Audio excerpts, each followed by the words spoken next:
We actually have a very eclectic class this time. Some of you have come here with 3 to 4 attempts. I know you personally. Some of you have come very afresh. कुछ लोग ऐसे हैं जिनको history में कोई background नहीं है, कुछ पता नहीं है, बट इंटरेस्ट है. And some of you have masters in history also. Some of you have done lots of answer writing practice, but some of you are completely new to entire process. So I will presume, because this is a foundation course, we'll starting from the very basics and go till the end, very advanced. That is one thing. At any point of time, if you feel anything, please let me know. Secondly, today's purpose is not to teach anything, is to create some kind of perspective about how to approach world history and what does it entail. क्योंकि world history syllabus is little bit different from ancient, medieval and modern India. The approach required is slightly different. The parameters of study are slightly different and the syllabus covered is also slightly different. तो आपको वो एक बार consciously उजागर करके बता दूं तो the work will be very easy. And even before that, because this is my first class in optional batch, I want to tell you something how to approach history optional also. Thoda sa. And I will start with that, because there is a typical thing that history is this and history is that, it's vast, it's factual, etc. It is nothing like that. If you look at the world history syllabus, it starts with enlightenment and modern ideas, that is in the mid of the 18th century. 1750 के आसपास हमारी कहानी शुरू होती है, 1750 1760s, and we come till 1990s, 2001. It's a story of 250 years. 250 साल की कहानी हमें देखनी है, and it is actually a very interesting story, and it will be a roller coaster ride to most of you. But if you look at all the details, जहाँ पे इतने points दिए हैं UPSC ने, it seems as if it's a huge syllabus, that almost 12 main themes, and within that we have at least 3 to 4 chapters, and each chapter would require around a lecture. Most of it would require a complete lecture, if not all. तो अपना जो पूरा scope है, it would take around 40 lectures for world history. I will be lying if I say कि 30 में कर दूंगा, 30 में नहीं होगा. अगर कोई भी teacher, to be very honest, 30 में करा रहा है, तो he is not teaching, he or she is not teaching you everything required for the exam. नहीं होता है. It takes 40, maybe 37 lectures अगर आप मुझ पे मेहरबान हो जाए, या फिर if you keep discussing things, writing more answers, going into themes, it will take around 40 lectures. ठीक है, मैं आपको दे देता हूँ. So that is one thing. So it appears as if the syllabus is huge, but I'll tell you 2 points here. Why syllabus is only apparently huge? Point number 1, every single point is enunciated explicitly in the syllabus. Unlike many other optionals जहाँ पे lots of things are hidden, and the moment you start studying, चीजें उजागर होती है. You start finding, अरे ये भी करना है, वो भी करना है. Implicit चीजें are there in many other options. History में there are some things implicit. I would not deny that, and we'll do those also. But 95 to 99% things are explicitly mentioned, so it is an exhaustive syllabus. That is why it appears little bit longer. And secondly, it helps a lot in the coverage of your entire preparation, क्योंकि world history is the mother of many of the subjects that you study otherwise. For example, if you come to, let us say, modern India, the very idea of modern India में modern की जो concept है, that emerges in Europe for the first time. Now we have started to doubt that, should we give the credit of modernity to Europe entirely or not? But if you go by traditional way of history writing, for us modernity as a thing emerges in Europe for the first time. So when you read world history first and then you go to modern India, the modern India अच्छे से समझ में आता है. That is the main reason we are doing world history before modern India, because modern India is nothing but a clash of what is coming from medieval times and clash of new set of ideas which are imposed on us from outside. And then when that conflict occurs, through that emerges the story of modern India. तो समझने के लिए, for example, I'll tell you a very simple thing. In modern India, we have in the 19th century socio-religious reform movement. Now, if you look at the characteristics of the socio-religious reform movements, what is it exactly? It is actually bundling together of three distinct phenomena which happened in European history that led to emergence of modernity in Europe. The first phenomenon is Renaissance. It's a cultural thing. It happened from 13th century onwards gradually, initially in the Italian cities and then spread everywhere. The second phenomenon is Reformation. It's a religious conflict. It led to emergence of Protestantism. It led to reform in the Catholic Church as well afterwards. So religious reform by Martin Luther King, that is the second thing. So you have a cultural revolution, you have a religious reform, and then you have intellectual change in the form of enlightenment. Enlightenment is the third thing. Renaissance, Reformation, Enlightenment. Enlightenment occur in the 18th century from where our syllabus starts. Enlightenment. So enlightenment actually is nothing but the application of the principle of rationalism, principles which were derived from scientific ideas and then applied to all spheres of life, politics, society, religion, economy, education, everywhere. Entire knowledge was tried to be based on the rational basis, and then in every sphere of life how it would look like. So 19th century modern India mein, when you look at Raja Ram Mohan Roy to Vivekananda, it's the journey of 100 years. It is actually the encapsulation of something that had happened in Europe over 700 years. तीन अलग चीजें एक साथ हो रही है, then you understand the complexity of modern India. Second complexity is it is happening under the colonial rule. We are not sovereign, we are not politically independent. So it adds another distortion and another complexity. So modern India आपको समझना है, so you have to come back to the basics of world history. But not only modern India, come to general studies. Take, for example, GS2, you have polity. Let us take idea of constitution, idea of limited government, rule of law. कहाँ से आता है? How all these things emerge? That story lies over here. The story of enlightenment ideas at the level of idea, which then manifested through revolutions and ultimately led gradually towards the emergence of modern democracy. So if you understand that, understanding polity becomes easier. Not only polity, come to IR. For example, if you do not know balance of power, you won't understand lots of things going on in the IR section today. If you do not know the Treaty of Westphalia, if you don't know what is nation state, how do you know what is international if you don't know what is national? So Treaty of Westphalia के बिना international studies पढ़ना मतलब मूर्खता है. Not only that, if you, for example, go to America today, what is the relationship between North America and Latin America? If you have no idea of Monroe Doctrine that has evolved over a century, you would not understand it. The relationship between the first world and third world, nahi pata chalega. So even to understand international relationship, basic idea of world history is extremely important. That's why we have to do it earlier. Not only IR, go to GS3 economy. Very main idea, very basic ideas of how we have reached us here.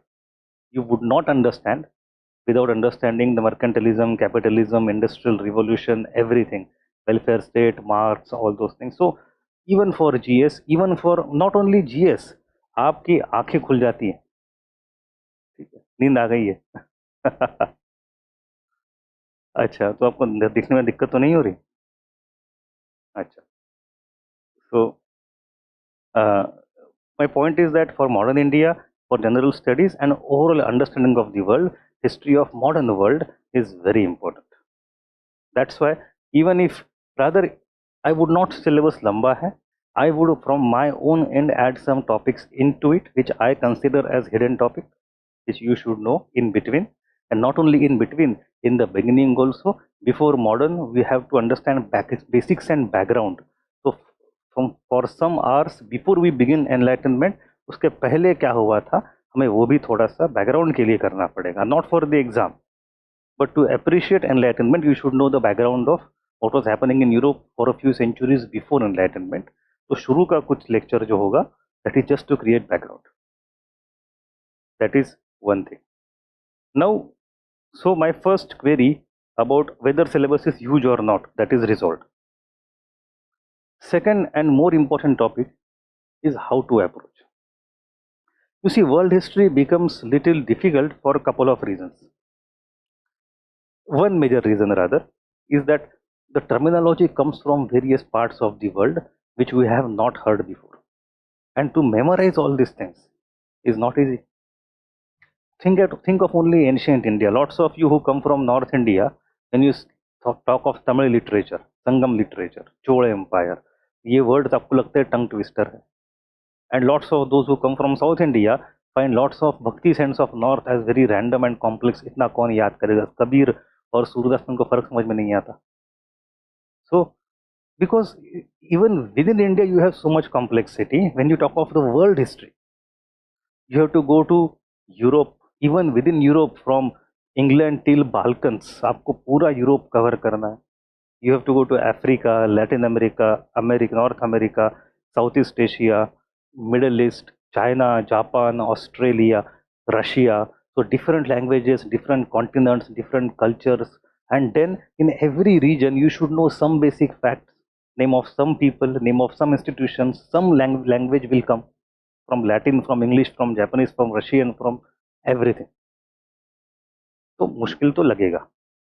And secondly, because our understanding of the world sometimes is so hazy to begin with, to concretize it takes some effort. And then we don't stop at there. That is the basic requirement, which is the foundation on which we have to build our understanding.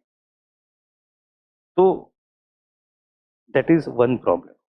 And second problem, what is the expectation of UPSC? UPSC is an exam which is trying to look for officer material, officer like quality, OLQ. They are not looking for clerks and babus. They want sahabs. Now, what is the difference in the office between a clerk and an officer? ये आपको समझ में नहीं आएगा, then you will not be able to clear the exam, because this is not a state level exam. This is not Group C, Group B exam. It is actually a different type of exam. UPSC is far ahead in pedagogy. Our schools, our universities, our colleges are unfortunately lagging behind. College में क्या होता है? University में when you go for BA history और MA history, क्या बोलते हैं? रट लो, French revolution, 5 cos 1 cos 2 cos 3 cos 4 cos 5, काम हो गया, चलो. कुंजी मिलती है, लेक्चर में नहीं बैठते. एग्जाम के पहले 1 week before the exam you just revise everything, रट्टाफिकेशन, go in the exam, write the answer. UPSC will not be cleared if that is the approach, because syllabus is huge and approach is different. What you are not supposed to go for is rote learning. Rote learning is to be actively discouraged in history optional, rather overall syllabus of UPSC, but in history optional especially. Rote learning will come by default. Facts will come by default. Fact specific and fact centric preparation is not required. It should be actively discouraged. तो होता क्या है? You have to have a proper method so that remembering things becomes easy, understanding improves, and you are able to give proper answers to questions. We'll look at lots of questions today just as an example to illustrate how this factual approach will fail if you start to appear with that. But that will come at the end of the lecture. My point is that why it is a difficult exam, because in school and colleges you are not raised in a particular pedagogic fashion of being a thinking creature.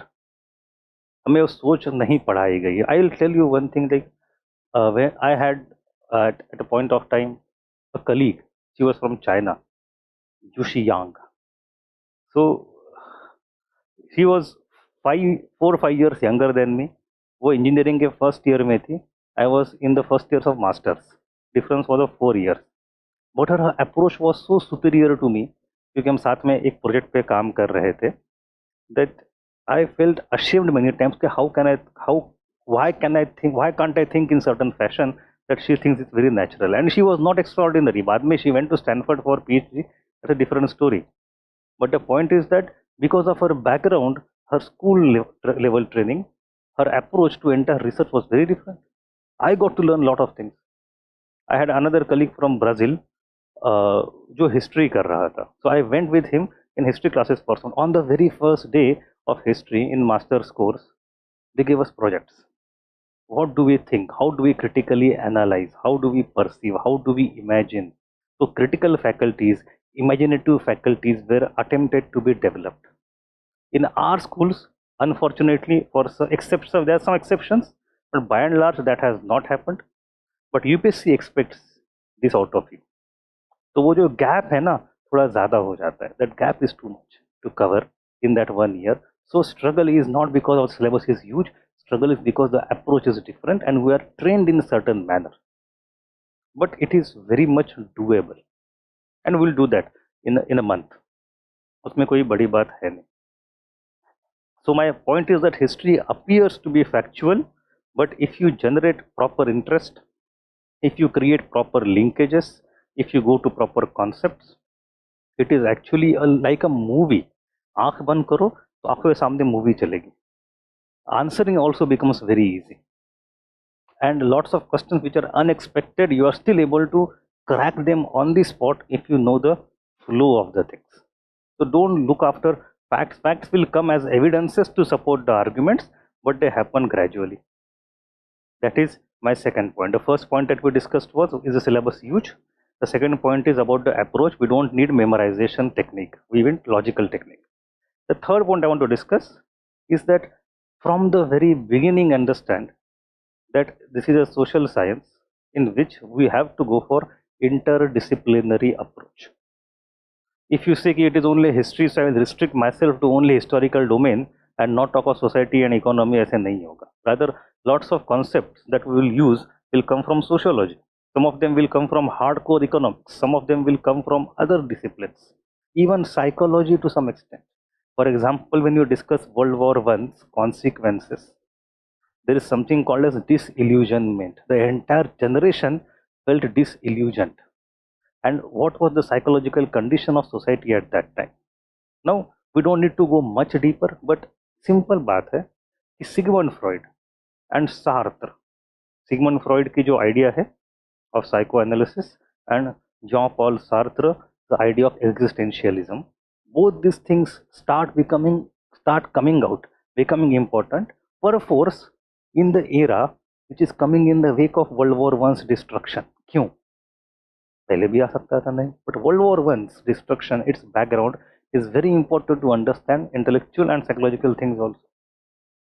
So my point is polity, economy, society, culture, all of these things would go hand in hand, and your preparation will also be multifaceted. Social science is study of human being from various dimensions, various directions, various angles. Ultimately it is one single whole. And fortunately, unlike any other subject जहाँ पे आप सिर्फ socio, सिर्फ economy, सिर्फ mathematics, सिर्फ political science पढ़ोगे, in history you will read all of that. That is good and bad both. It increases our scope a little bit, but it is very fun, it is very interesting, and you get lots of knowledge. And you know, knowledge से happiness तो आता ही, number भी आते हैं, and you feel empowered. Knowledge is power in a very crooked sense, like Foucault would say. But more than that, coming back to my analogy of a clerk versus officer, मुझे बात वो करनी थी. A clerk would know more facts. Clerk would have much more domain knowledge. Clerk would know very much deeper, would have very much deeper idea of bylaws, of the processes, of the context. साहब तो आते जाते रहते हैं, फिर भी साहब साहब होता है, clerk clerk होता है. क्यों? Not because the sahab knows more than the clerk. It's not the contest of knowledge. It's not the contest of information. If you go by that logic, clerk will win any time.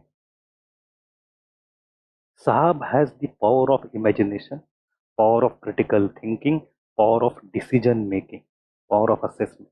वो जो skill set and ability, that is something that is required, and UPSC is testing that. That's why sometimes syllabus may be huge, but the moment you look at the question, your intuitive understanding of the conceptual level will come out, and you will have to assess, you will have to imagine, you have to evaluate, and then you have to decide how to approach the question. If you can't do that here, then UPSC would want you to learn more before you join the exam, join the service. Simple path. Because that is what is the skill set that is required. Don't collect n number of facts. आपका काम नहीं है 1000 किताब पढ़ना, तो मेरा काम है, I will read 10,000 books, I will distill the content, give it to you. What you need to do is to understand the concept and connections and linkages, and then on the spot bring them out, write a good answer. That is my second point. So syllabus is interdisciplinary, everything is organic whole, and उसमें मजा आएगा. That is my third point. Now the fourth point. The fourth point is about two types of studies that we can do, and there is a difference. You should understand the difference. One is intensive study and other is extensive study. What do you mean by intensive study? You take one topic and you go deeper and deeper and deeper. You go into multiple facets. Knowledge खत्म नहीं होता. प्याज के छिलके है, उतारते जाओ, उतारते जाओ, उतारते जाओ. You will go till the very end. Still you will feel that आपके हाथ कुछ नहीं लगा. There are lots of layers of analysis. You can go deeper. You can take one topic, French Revolution, on which perhaps there are thousands of PhDs, and you can keep reading it for, like, a friend of mine has a special bookshelf only on wars of Napoleon. उसके दादाजी थे Napoleon के बड़े भोक्ता थे, तो उन्होंने दुनिया भर से किताब इकट्ठा की. उसके पास 30-35 किताबें हैं, 30-35 books only and only on the strategies used by Napoleon on the battlefield. अब हमें एक भी काम का नहीं है.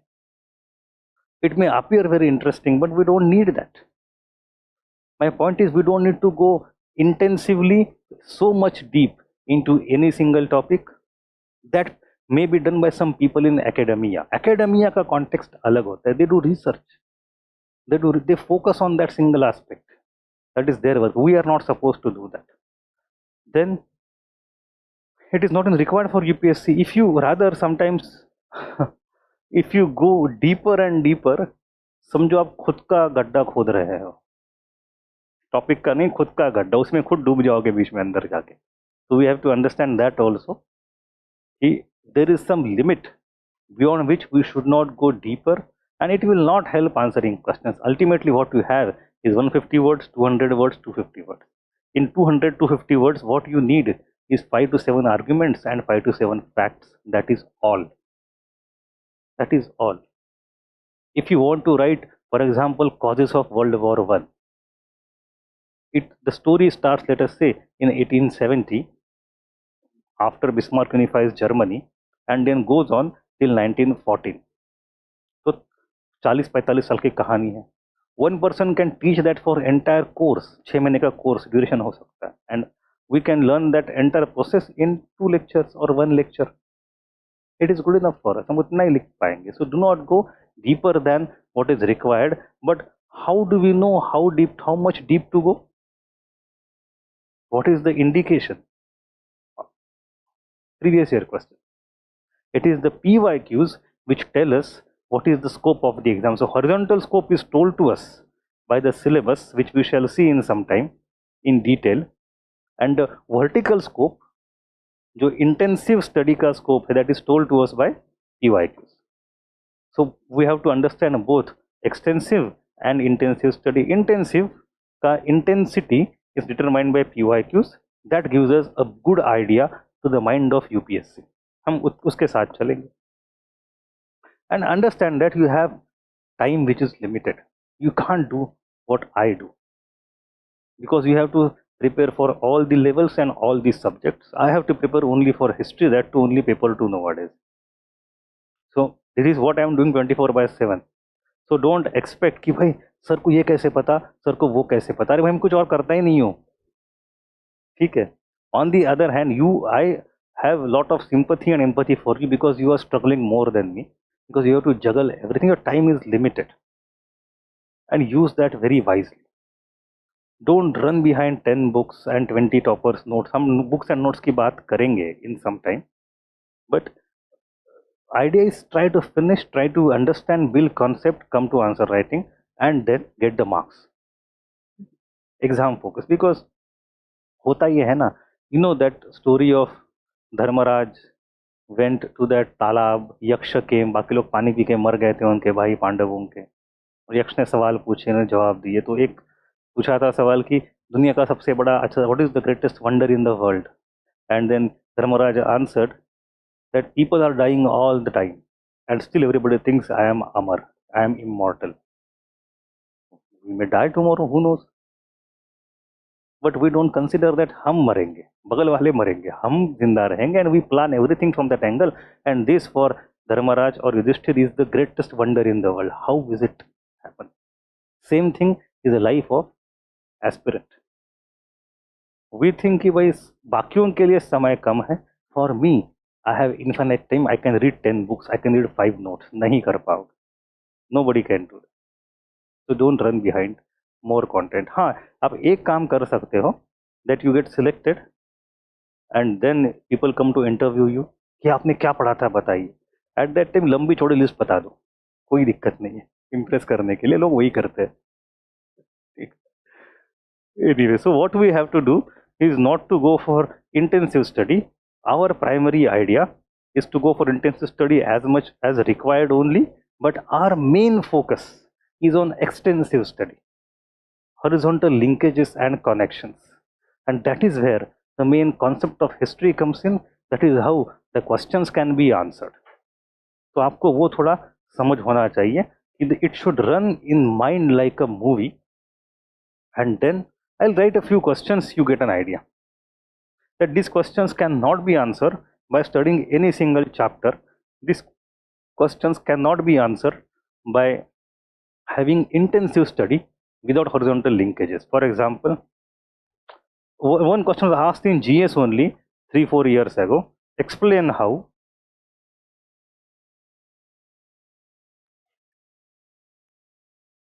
the foundations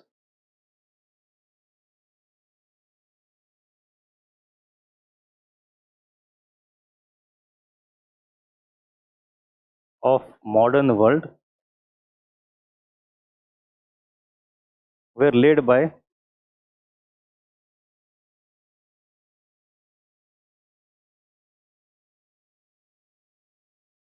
American and French revolutions. I think it was in 2019 perhaps, a 10 marker or 15 marker.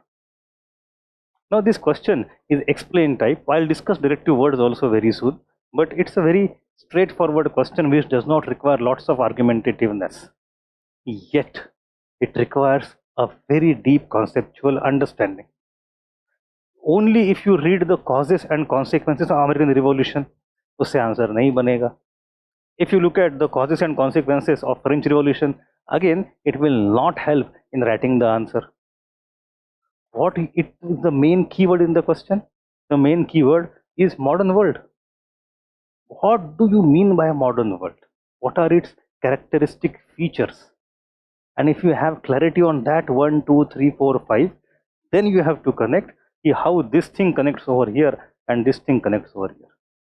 So it requires what French people would call as longue durée, long-term concept. Modern world is still evolving even today in the 21st century. So the answer is not restricted to 1770s or 1790s. It's about what was the impact of these two revolutions in laying the foundations of 19th and 20th century. तो आपको सब connect करना पड़ेगा, and that too in 200 to 250 words.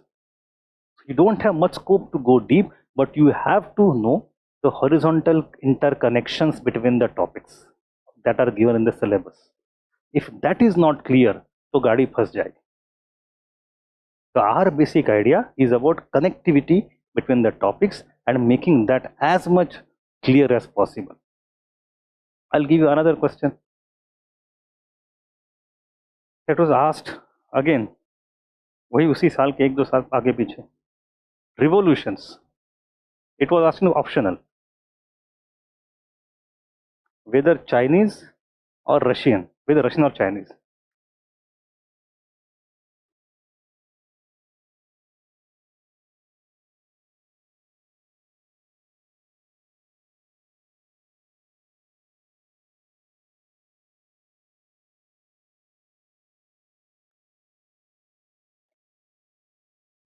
Are disastrous way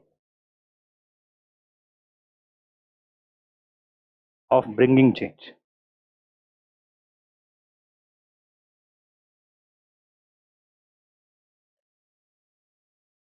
Discuss. Now, again, you know the causes, the steps, the consequences, the impact of both Russian and Chinese.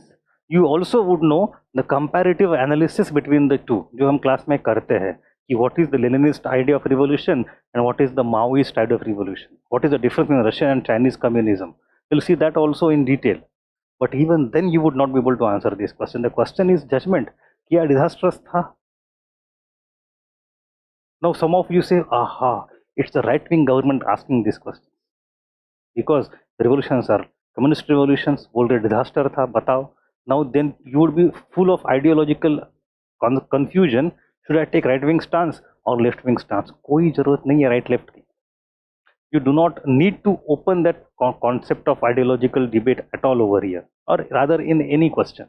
You can have a very straightforward, very mainstream, very non-ideological answer to this, which is rationally accepted to everybody. Question है कि ये disastrous है कि नहीं? Nobody can deny that. In Chinese Revolution, which Mao led for more than 3-4 decades, millions of people died. In Russian Revolution, excuse me, in Russian Revolution, after the revolution, you have civil war, you have purges. Again, millions of people died. Disaster to hai. So, excuse me. So that cannot be denied. The question is, was there any other way? इसके बिना काम चलता? नहीं चलता. The present condition, the situation of people at that time was so oppressive that they tried everything else, they failed, और जब कोई चारा नहीं बचा, when it was the necessity and only alternative, only then such kind of suffering is taken by people. People are not doing it with happiness. उनको कोई मजा नहीं आ रहा. Millions of people getting killed. Rather, the people who lead the revolution generally are the one who suffer first. Revolution eats its own children, devours its own children. हमेशा क्रांति अपने बच्चों को खुद खा डालती. So even when it is disastrous, it's not like one Tanasha is sitting there and then doing all these things for the sake of fun or for the sake of power. It is not. So it's the people who are doing that, and they feel that the situation in which they are in is so complex, so oppressive that there is no alternative but to undergo this disastrous. इसके बिना social change आ ही नहीं सकता. So it is disastrous, but it is felt necessary. There is no other option. So my point is, ये जो understanding होता है, you would not find that in books ready-made. It has to come through discussion, debate, conceptual clarity only. We'll do all of that. But what I wanted to do first is to give you an idea of the approach that is required. Interconnections, first thing. The second thing is syllabus is not huge, but you have to focus on concepts. Third thing, no rattafication. The fourth thing is intensive and extensive study के बीच में you have to find proper balance. And then interdisciplinary approach. These are the 4 or 5 things which I wanted to emphasize. This should be born in your mind when we study world history. Is it clear? चलो इसमें doubt में क्या ही पूछूं, online भी. So anyway, बाबा का प्रवचन चल रहा है. But you will realize the importance of what I am trying to say once you start going through syllabus. अभी आपको इतना शायद appreciate तुरंत नहीं हो रहा होगा, लगा ये तो plain बात है, ऐसी नहीं. The second thing I want to talk about is what makes optional and optional. GS के लिए जो पढ़ते हैं, what people study in GS for history and what people study in optional for history, what is the difference? That difference should also be clearly born in your, but there are 3-4 things which are very necessary to identify. The first thing that is there in the optional, which is not there in GS, is the focus on sources. Now you have studied that already. What are the types of sources? Literary and archaeological. It's very basic. Now even in that, you go much deeper and deeper. And the questions also that UPSC asks are source based questions. Why this thinker has said that, why this author has said that, why this source has some limitations, why this source is useful, why this source is not adequate, etc. It could be coin, it could be inscription, it could be book, it could be foreign traveler, anything. Source based question. This is very important in ancient and medieval. It is not that important in modern, and it is not at all important in world history. So even within history optional, each section has its own specialty, the way you should deal with them. You will not approach modern world the same way as you approach ancient India. Nahi. Nahi. And that is what I want to draw here. When you focus on modern India, what is something you should focus upon compared to ancient, medieval, modern? Modern world versus rest of the three parts. So world history mein, we don't have to focus on sources because it is not intensive study for us. The second thing is periodization. Now this aspect is very important in ancient, medieval and modern world. Rather, lots of questions are based on the very concept of periodization. I am not saying from the viewpoint of James Mill, इसने Hindu, Muslim, British India बोला.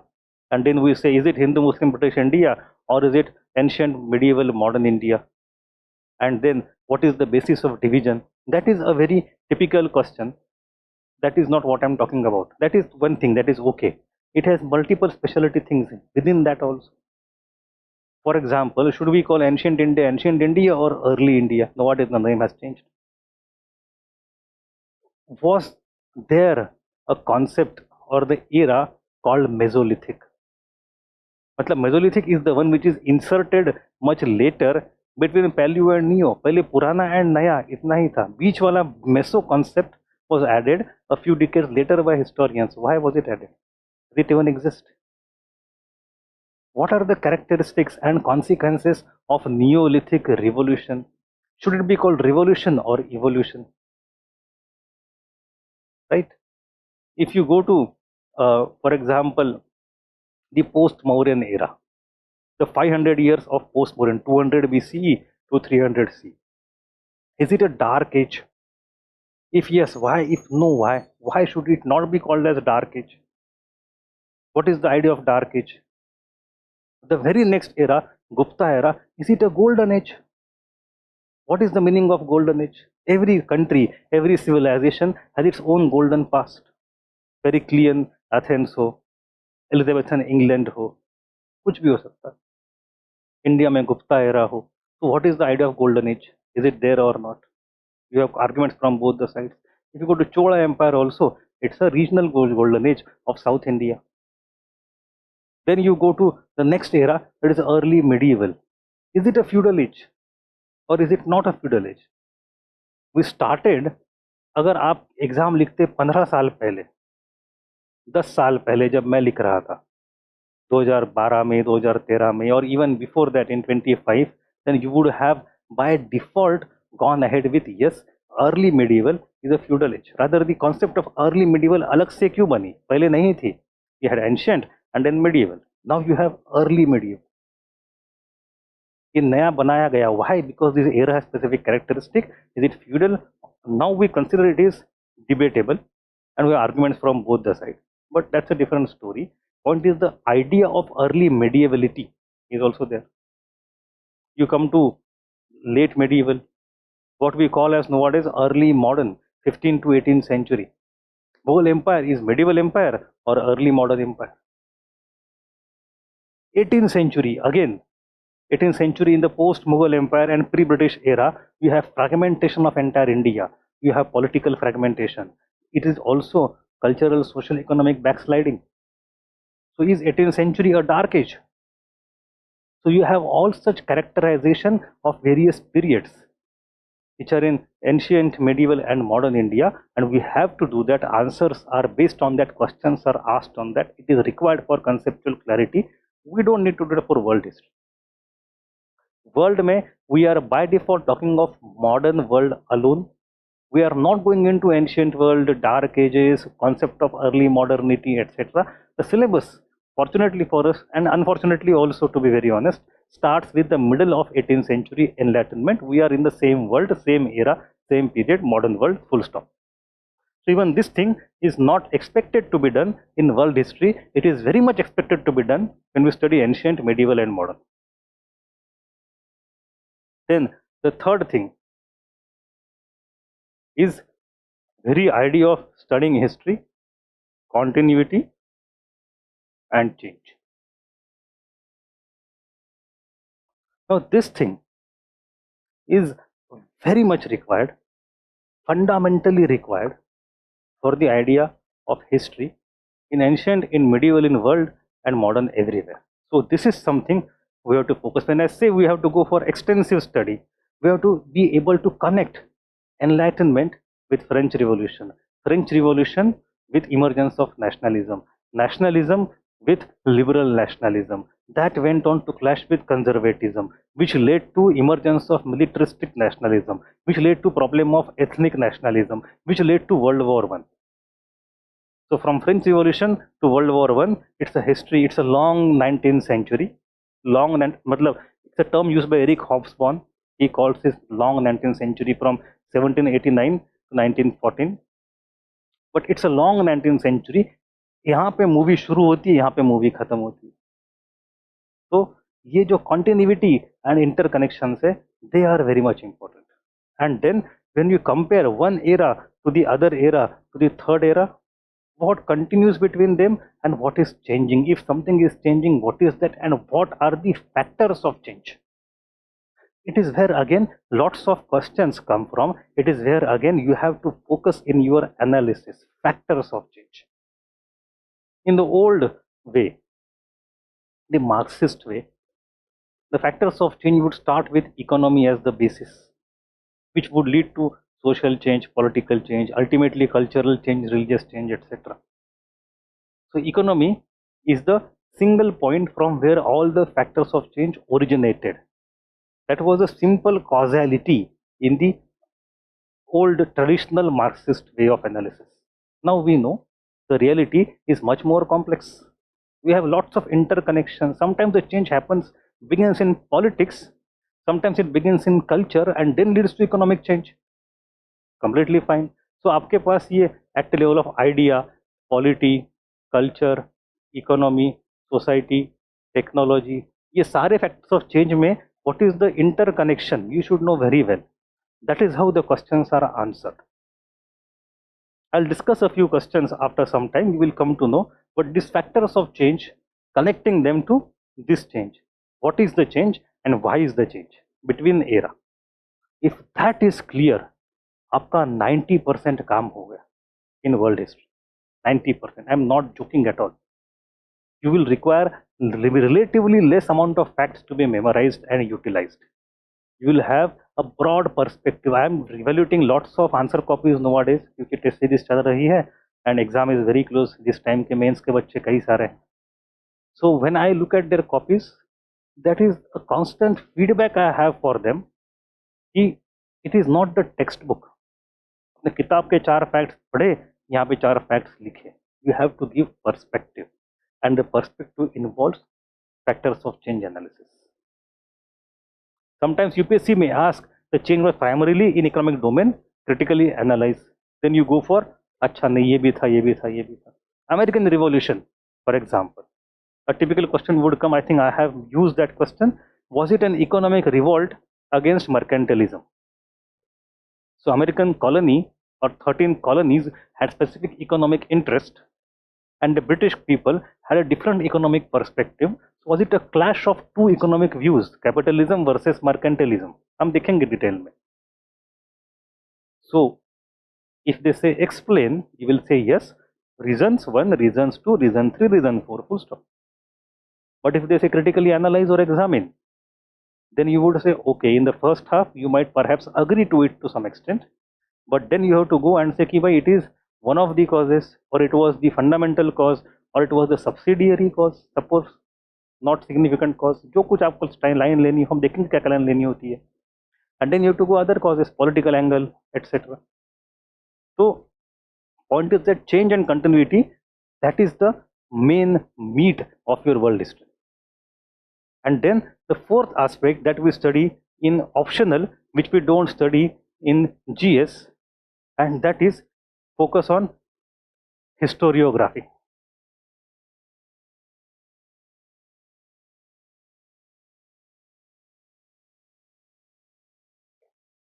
Actually, historiography is a separate subject in itself, to be very honest. There are three different related, connected things. एक है philosophy of history.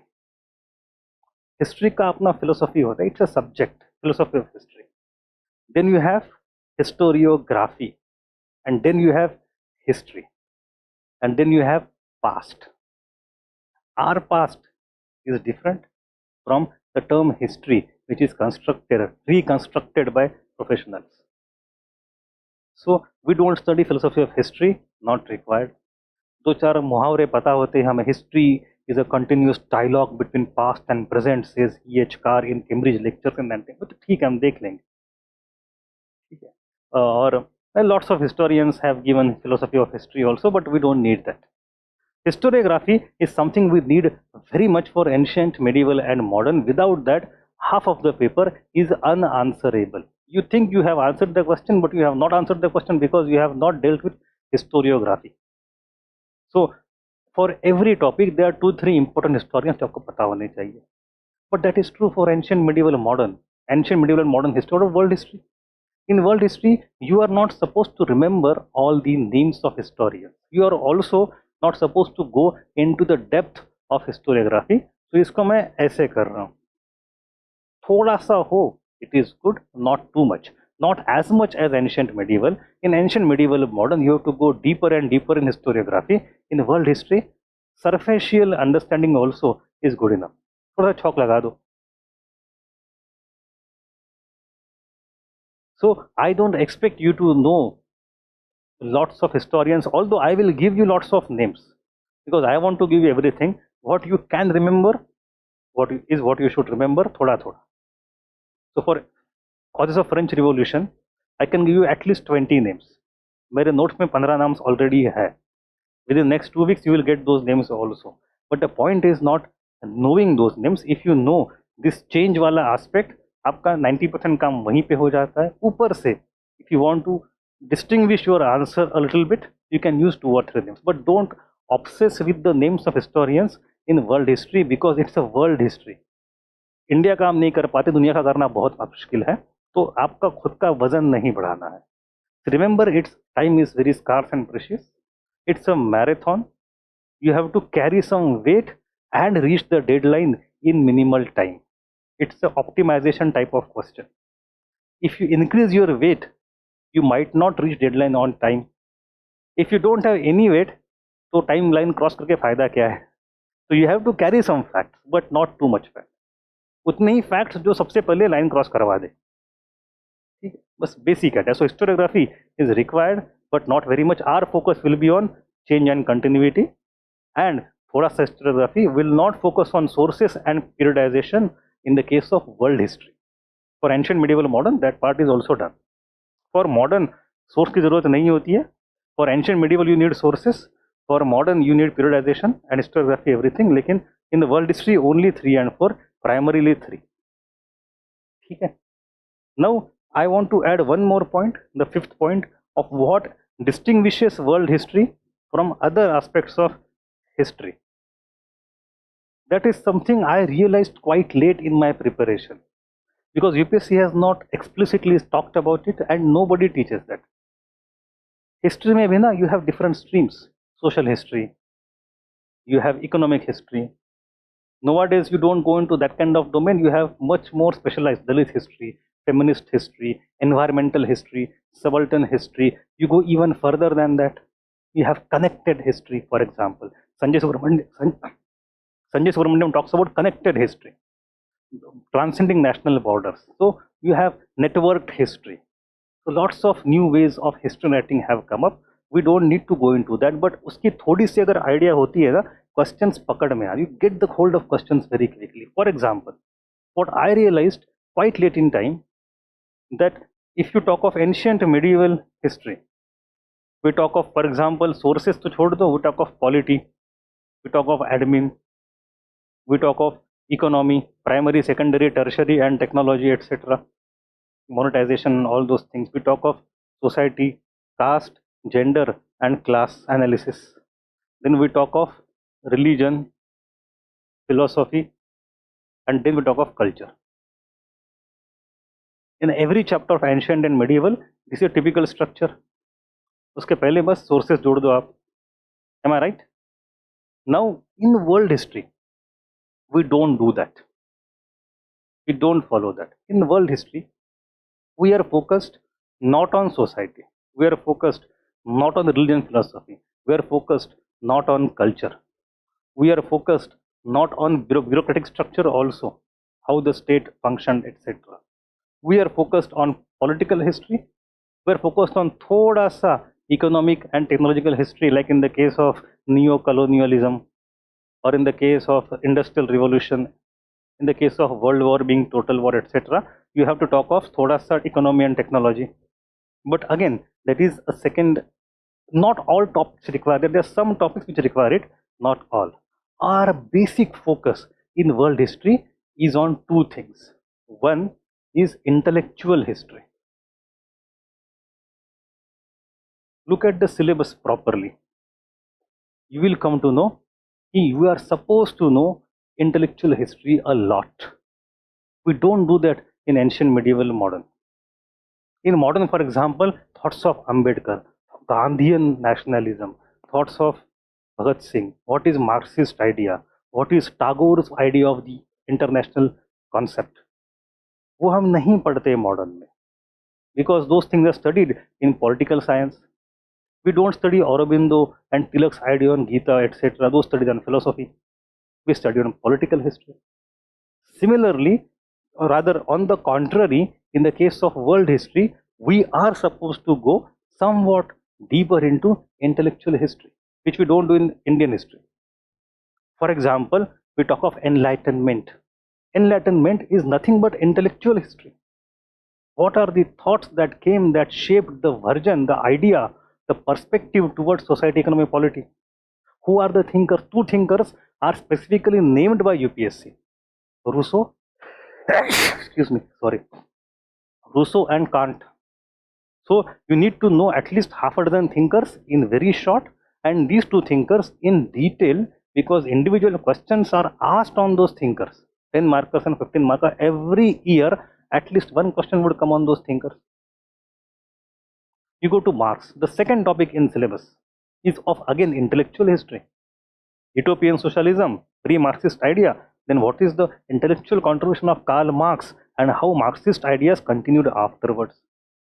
So again you go to Marxist ideology and all those things. So again intellectual history, how the ideas are evolving. Not only that, after Enlightenment we have something called as liberalism. This liberalism, the liberal ideas emerged in England in the first half of 19th century, which led to lots of reform. We need to know that, because that liberalism also affected nationalism in the first half of 19th century. The first half of 19th century, nationalism was primarily a liberal nationalism. What is liberalism? What are its economic and political ideas? What is the idea of constitutionalism? ये सब वहीं से निकल के आएगा. We have to focus on liberalism as an idea also. How it clashed with conservatism. And conservatism not of Edmund Burke, but of Metternich. The history of Europe after Napoleon for a few decades is history of clash between liberalism and conservatism. A question वैसे नहीं पूछेंगे, question पूछेंगे कि why, what something happened in the revolution of 1830, in the revolution of 1820, in the revolution of 1848. 1848 taught a lesson to nationalism and also to socialism. Analyze. क्या बात है?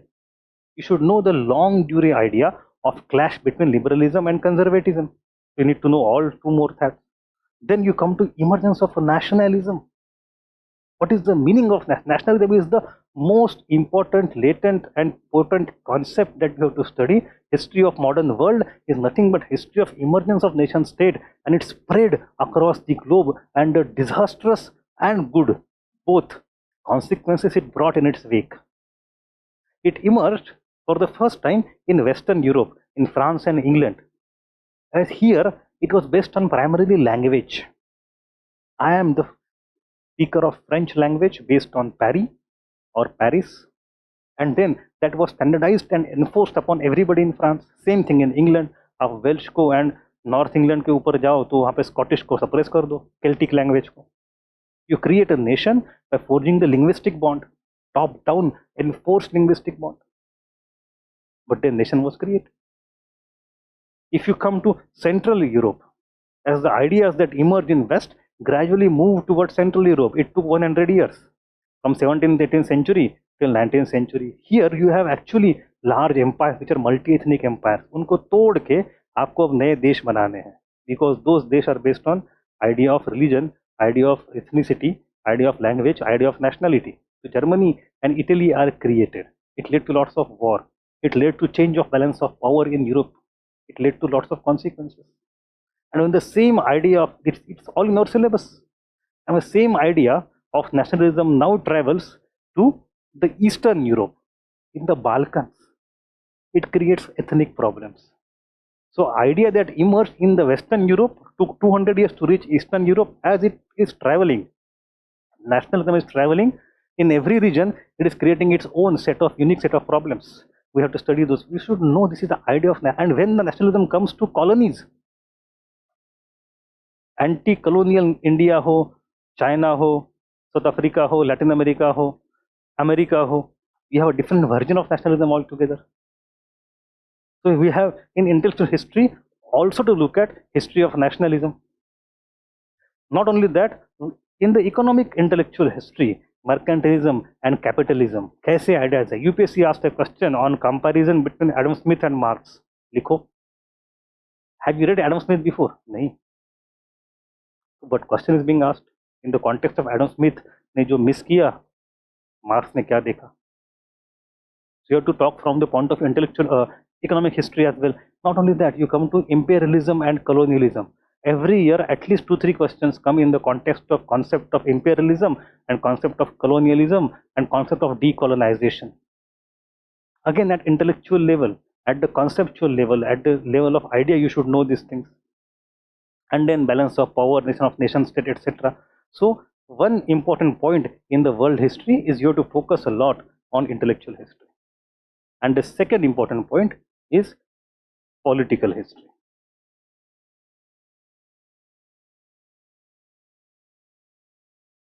So our focus will be on these two things, intellectual history and political history. Revolutions ho, events ho, jo kuch hai.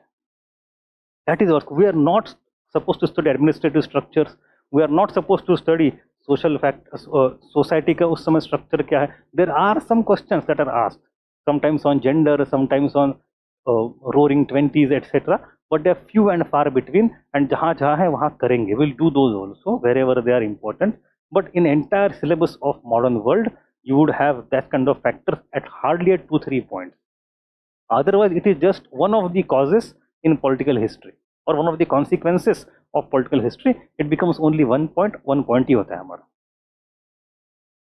And religion, philosophy and culture, we are not supposed to go into details. For example, in the case of American Revolution, one of the associated, deeply associated phenomenon is the first great awakening in the Christianity. But हम नहीं पढ़ते. We don't need that. So we'll not focus on that. ठीक है. So our scope of the study should be very much clear to you. That we are not going to focus on sources and periodization. Our main focus will be on change, some historiography and lot of intellectual and political history. That is how you should approach world history. Is it clear? कुछ नया कुछ पता चल रहा है आज? ठीक है. Any doubt online? कुछ पूछो ताकि मुझे पानी पीने का मौका मिले।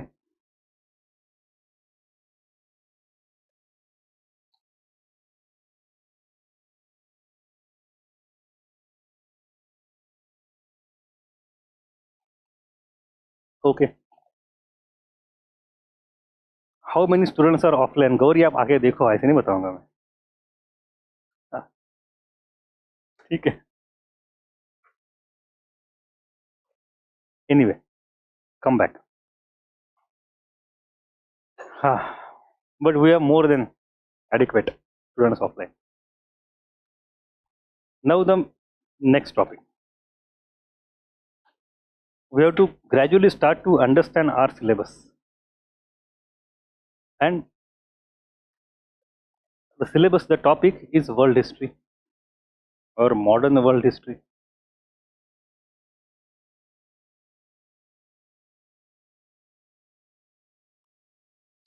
इसकी अपनी एक कहानी है. It has its own journey, own trajectory, own evolution. We all know since our childhood we are studying this cliche that world is a global village. बचपन से सुना है वर्ल्ड इज क्लीशे हो गया.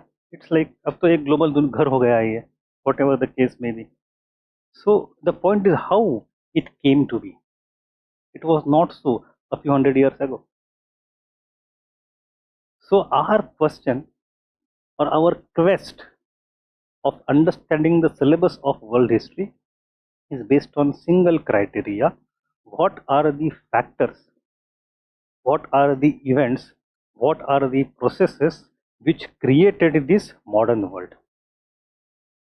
We are interested in those aspects only. We are not interested in the history of all the nations. For example, America. When did the first 13 colonies were established? Or how it gradually evolved to maturity? हमें कुछ लेना देना है नहीं उससे. Because our concern is not history of America. Our concern is world history. What are those events in American history which have bearing on world history? हम उतना ही पढ़ेंगे. Because we are focusing on what contributed to the creation of world history. American Revolution is very important. It was the first exposition of the ideas that emerged in Enlightenment. It was the first modern nation that was created. It was the first movement of anti-colonial nature. So it becomes important for world, तो उतना ही पढ़ेंगे. American Constitution ultimately gave Murta Swarup. It manifested those ideas of Enlightenment. We have federalism coming for the first time, Bill of Rights, huge thing. You have elections, you have lots of things, you have separation of power of Montesquieu style. So all these things, we have written document, written constitution, we have independent judiciary. So these are modern ideas, and these modern ideas are established in American Constitution for the first time. इसलिए हम उसको पढ़ रहे हैं. हम America को इसलिए नहीं पढ़ रहे कि आज वो वर्ल्ड पावर है, वो कॉन्सेप्ट नहीं है हमारी. अगर यही चीजें कल इंडिया में होती, इंडिया में पढ़ते. अगर ग्वाटेमाला में होती, then we would read of history of Guatemala. Name of the country does not matter. It is the choice of the events which make the world as a modern world that matters. So we have to focus on that. Don't go much before and after. For example, take Russian Revolution. It happens in which year? 1917. But then in 1917 there are two revolutions in Russia: February, March, October, November. But even before that we have 1905 revolution. Even before that we have lots of other things. December is there. We have since 1850s gradually the changes start happening. At the same time Russia is expanding in Asia, but we do not study all that. We focus on 1917 and some causes before that and some impact after, because the ideas that it brought to the world history are important. हमारा interest उसमें है. So understand this very well. What I am trying to say has two consequences. एक तो we are not looking into the history of individual nations for the sake of it. We are only picking and choosing those aspects which contribute to world history. उतना ही करना है, ना आगे ना पीछे. Now to connect those things to each other. Second thing is that to understand that, we should be able to define what is modern in modern world. कौन से ideas है ऐसे जो बने जिसके लिए हम मॉडर्न वर्ल्ड देखना चाहते हैं. Now you have to go in multiple domains. For example, let us take nationalism. How this thing emerged? What is the concept? जैसे कि for example, some nations are based on idea of language. Bangladesh, mother tongue, French, English. Language is very important. Some nations are based on the idea of religion. Pakistan, they think religion unites people, although today by almost complete academic consensus, religion is the flimsiest basis to create a nation. It doesn't work in most of, but दुनिया में कई nations है. We have to accept it as a matter of fact. You go to Iran, you go to Saudi Arabia, you go to Israel. Religion, so nation is based on the idea of religion. Religion is a glue that binds people together. In some countries, language is the glue that binds people together. In some countries, something else, ethnicity, race. India में क्या है? What is the glue that binds us together? Our mother tongue is different. Our religions may be different. Our caste may be different. Our regions may be different. Our culture may be slightly different. What is the thing that binds Indians together? Why would you say कि I am Marathi, I should be part of India? Why? National movement, role of history in forging a nation is very important. But when you make a nation, you have some set of things which are common. Your belief, your enemies, your friends, your hope, your aspirations, your past, your heroes, your villains. These things are now identified together.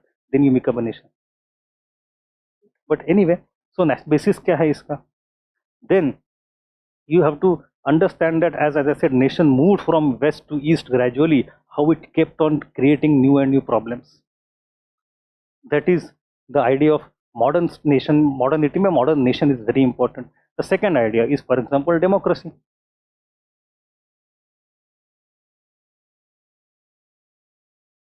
I am not talking of democracy of ancient type, where you have Athens, Sparta, etc., and where you have slavery going on. उसकी बात नहीं कर. Not the Greek democratic city-states. I am also not talking of Buddhist Sangha and Gana Sangha and all those things and guilds and cities in my, no. I am talking of a distinct phenomenon of modern democracy, which is underlined by two important characteristics. Democracy is a concept which has evolved over centuries, but uska jo aaj ka swaroop hai, its shape, its idea today has two very important, distinctly modern ingredients. एक है idea of individual rights, which have to be protected. And the second thing is political participation and voting, electoral idea. So electoral political participation, votes, ये एक बात. So you have some say, some participation in governance, public part, जन भागीदारी. And second is individual rights, which are, ये दो concept काफी modern है. ये कब आता है, कैसे आता है? Individual rights की concept you see emerging in the case of American and French Revolution, but even then it is not for everybody.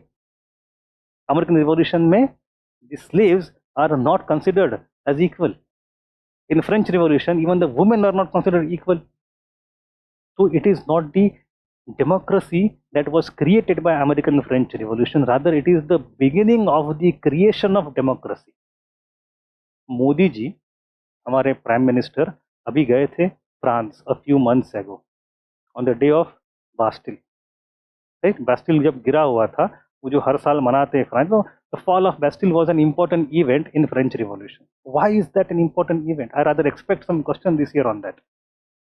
Not because it was a symbol of monarchy and tyranny which has to be attacked and destroyed, वो तो है ही, but the other reason is that till that point of time it is the middle class, the mercantile or intellectual class, which has led the revolution, just led the movement either in America or in France. The fall of Bastille, on the other hand, is the first completely autonomous event of public, of lower class. They have found their voice for the first time. They are leaderless. They are spontaneous. They are not directed by that middle class. अब जनता आ रही है, सिंहासन खाली करो कि जनता आ रही है. किसने कहा था? उनके समय कहा था, आई थिंक कविता दिनकर की थी. बट एनीवे, पॉइंट है कि खल के खुदा, as Faiz Ahmad Faiz would say. But idea क्या है कि voice of people. So in French and American Revolution, people don't create part of it. The process starts. Ultimately, entire 19th century has to go, 20th century has to emerge, World War I has to take place, lots of dislocations take place, empires collapse, old elites are destroyed, and then women, the lower class, now in 1920s, 30s and 40s start getting voting rights. तब जाके democracy बनती है. In the wake of destruction, you have to go for entire restructuring, recreation of economy. तो आपको उस समय state का positive role they. Russian Revolution has also happened. The threat of communism is also there. So all the democracies also start becoming welfare democracies. So emergence of welfare state and emergence of democracy is a distinctly modern phenomenon in 20th century. The process started in the late 18th century. It has come till 20th century. ये कहानी देखनी है. So जहाँ जहाँ दुनिया में वो चीजें हुई देखेंगे. Right? So you to understand कि हम क्या देख रहे हैं. You take for example industrialization or industrial revolution. It is an important factor. It began, for example, in England and then spread all across Europe. From there, like it could be Germany or France, etc. From there, the same movement of industrial revolution spread to many other countries. For example, in Russia, in Japan, in America, in India. We have to see at all these countries and the difference between them. How it began in England, what were the templates set by England, what were the consequences, and when this kind of fundamental change went to Germany, went to Russia, went to Japan, went to America, went to India, went to France, तो क्या क्या फर्क हुआ, कैसे एक दूसरे के अलग अलग है, what is the comparison between them? Because आज नहीं तो कल every country is gonna get industrialized. This is a distinctly modern phenomena towards which human race is going anyway. कोई पीछे है, कोई आगे है. Somebody will work on some kind of fuel, somebody will come from some other technology, some is so, it doesn't matter.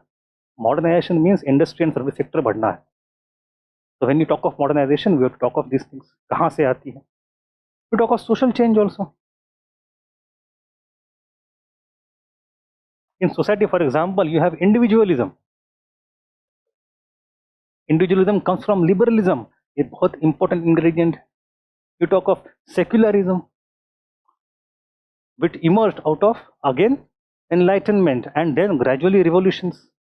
We talk of plural society, we talk of individual rights, we talk of social equality. So all these things we discussed are nothing but the ideas which gradually emerged and got accepted in those 250 years जो हमें पढ़ने हैं. So we are focusing on those ideas. We talk of interconnectedness, globalization, that also is a feature.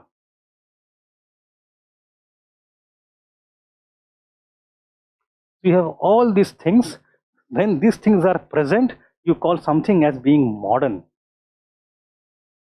And then the question of modern history syllabus, ये चीजें कौन से country से कहाँ कहाँ शुरू होती है to create this global village. Only those things we have to study. So you should know what you are studying, why UPSC has crafted a syllabus in certain manner. The more clarity you have on that, better it is. ठीक है.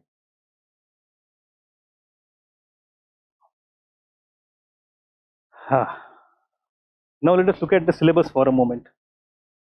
This is the official syllabus with which I am happy and unhappy both at the same time. Why happy? Because it gives you lots of things to talk about. It will take 37 to 40 lectures. Yes, but why unhappy? Because the way it is structured is in some different manner which is more thematic than chronological. तो उससे दिक्कत बड़ी होती है, because what UPSC is presuming that in your school and colleges you may have studied world history already, so you know the overall chronology of events. So let us not go into that, let us focus on themes. ऐसे तो हमारा काम होने से रहा, we can't do that. We have to start from basic chronology of major events also and then go into themes. So for example, enlightenment and modern ideas. Look at this problem कहाँ पे आता है. The first topic has to be enlightenment, no doubt हम बात करेंगे. But then you have rise of socialist ideas up to Marx, spread of Marxism, Marxian socialism. Now यहाँ पे आपने 1-3 में पढ़ लिया Marx, who is talking about the problems which are created because of industrial revolution. But chapter 3 आता है industrialization. How can it be? If you don't read chapter 3, how can you understand 1.3? You can't. So it is little bit jumbled. For example, here you have British democratic politics and Chartist. Chartist is a movement of labor class in Britain, which is a consequence, reform movement. Parliamentary reforms 1832 is a consequence of industrialization. वो तो बाद में दिखा रही है आपने, English Revolution. ऐसे तो नहीं चलेगा ना. So it doesn't make any sense in a chronological fashion. It makes perfect sense in thematic fashion. But again, we can't do that. So what I have done, I have used the same syllabus and reshuffled it. I have not missed a single point, but this will not be the flow which we will follow in our class. We have to go with a different flow to make more logical sense for our understanding, so that आपका मन में जो दिमाग के पर्दे पे, आंखों के पर्दे पे जो मूवी चलेगा ना, वो मूवी logically progress हो. So what I am doing is not going by this. I am using exactly same thing. I am using all the dot points, all the words. I am not using a single word, but I am just reshuffling it, rejigging it, reorganizing it in a different fashion, which to give it more thematic yet chronological coherence. And we'll follow this sequence. Believe in me, trust in me, सब कुछ cover होगा, अच्छे से cover होगा, don't worry. But sequence हमारा थोड़ा सा अलग होगा UPSC से. For example, the first point is Part 1, 18th century enlightenment and its impact in 3 continents. So we'll start with the idea of enlightenment.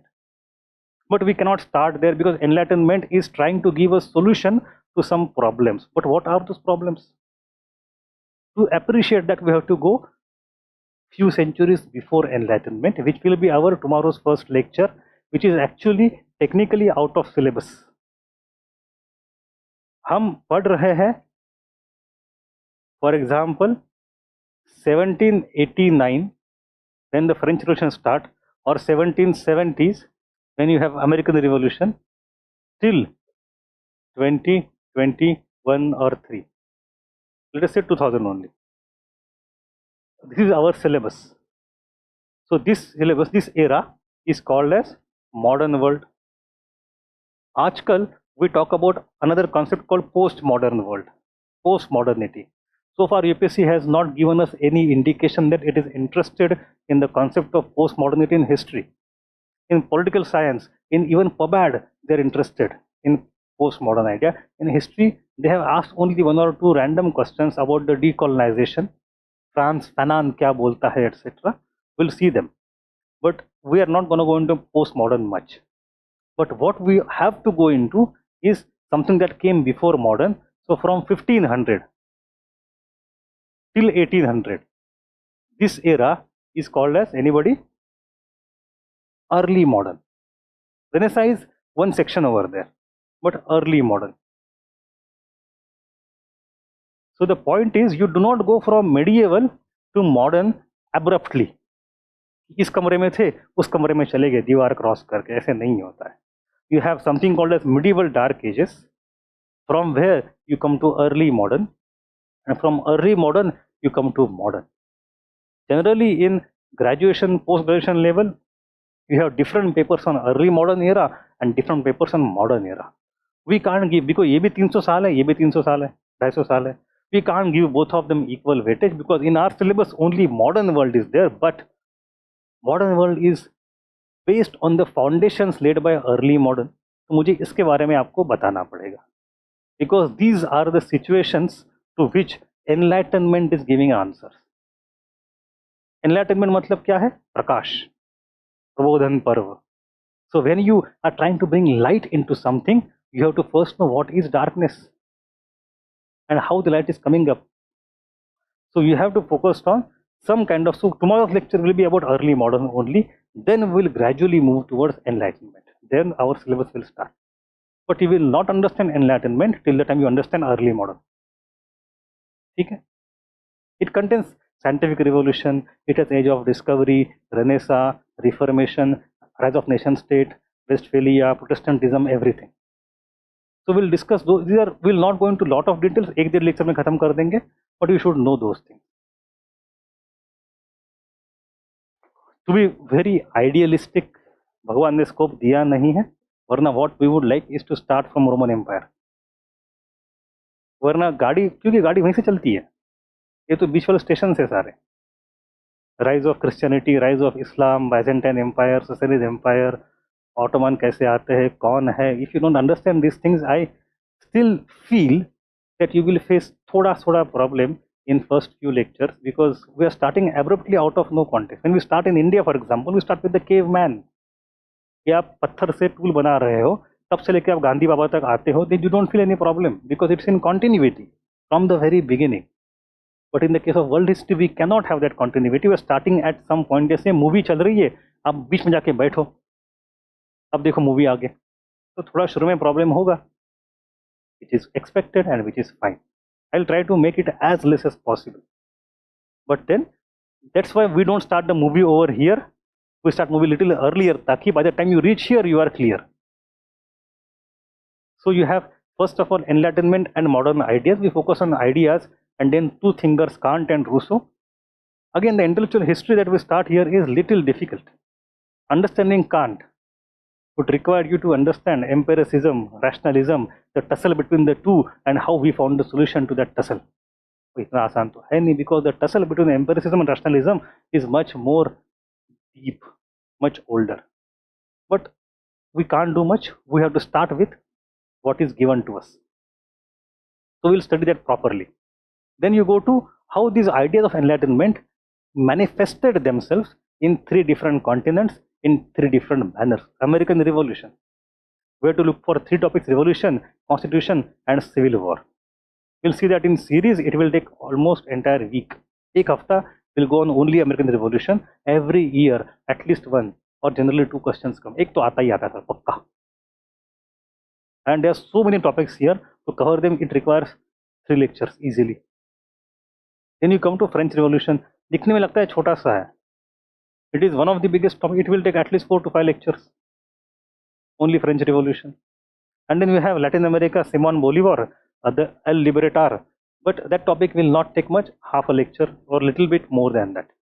2 घंटे के अंदर अंदर आराम से हो जाएगा.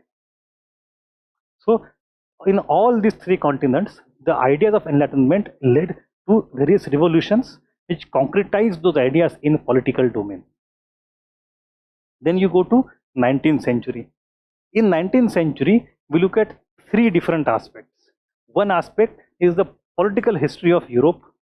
The second aspect is industrial revolution and its consequences. And the third aspect is colonialism, imperialism, and neo-imperialism, and what happened in different continents. So in the same story of 19th century, there are 3 overlapping stories. We have to start from start to end. So we'll take one thread of 19th century in Europe. We'll start where the French Revolution ended. Napoleon was captured and Congress of Vienna started. From 1815 we'll move onwards till the formation of beginning of World War I. So entire 19th century politically क्या हो रहा है Europe के अंदर, वो हमें देखना है. And there are lots of things. As I said in very beginning, that the nationalism emerges in the West and gradually moves towards East, and that leads to a lot of reconfiguration of entire political structure of Europe. That is the story in short. In the first half of 19th century, you have a tussle between liberalism and conservatism. उस tussle में दोनों खत्म हो जाते. Ultimately, liberalism leads to another way कि भाई हमसे कुछ हो नहीं पा रहा, let us go शरण to the elite. So it becomes aggressive and militaristic nationalism. no more romantic nationalism. And then you have conservatism, तो उनका टसल अलग से होता है. You have emergence of mass politics in the later half of 19th century. You have this, and then when it reads to, when after Germany and Italy are created as nations, it goes to Balkan region. Balkan is Southeast Europe. और वहाँ पे तो ethnicity इतनी complicated है, it leads to erosion of empires altogether, Ottoman and Habsburg. So from start till the end, the story of spread of nationalism. Actually इसमें थोड़ा सा एक छोटा error हो गया है. This topic of British politics should not come here, it should come over here. But ठीक है, anyway. Then you go to Industrial Revolution. It start in English region. Why is there only? What are the characteristics? Was it really a revolution or evolution? Is it a sudden event, or there is something called as proto-industrialization before that? So we have that given in NCERT. They have given you the debate on proto-industrialization. I sometimes feel यार लोग अभी भी नहीं पढ़ते, उसको answer में लिखते नहीं है. If I make, जितने लोग मेंस लिख रहे हैं अभी, if I give them a question on the causes of industrial revolution, कि इंग्लैंड में क्यों हुआ, why in England only the first revolution happened, they would give geography, raw material, political change, social change, discoveries, etc. मतलब अरे यार तुम, मतलब this is the answer that was written in 1960s and 70s. Now the ideas even in NCERT have changed. NCERT मतलब बहुत छोटी चीज हो गई अब तो. You have to bring those. So you have to talk of proto-industrialization leading to industrial revolution. Was it a revolution? It, in the terms of impact, yes, but in the terms of speed, it was not. It was slow because of the proto-industrialization that happened before that over centuries, since the commercial revolution era. So anyway, then it went to other countries like USA, Germany, Russia, Japan, and then globalization, Chartist movement, and rise of Marx, etc. We have to look at all those things. Then you go to the third aspect of the same 19th century. It starts little bit before 19th century actually. How the Europe now forward with political idea of nationalism, aggressive nationalism, competitive nationalism on one hand, and capitalism and the भूख of industrial revolution. जब ये दोनों साथ में आते हैं, to make you powerful, what you want to create is domination in the world. You try to create colonies. Colonization started before that. The Spanish and Portuguese had created Latin American colonies before that. Simon Bolivar had liberated Latin America before that. So these are not the type of colonies we're talking about. We are not talking of colonization in the first wave of 15th, 16th, 17th century, which was just a political colonization. We're talking of the next level of colonization, which came after Industrial Revolution, which was specific type of colonization which emerged under industrial capitalism. Its features are different. हम उनकी बात कर रहे हैं.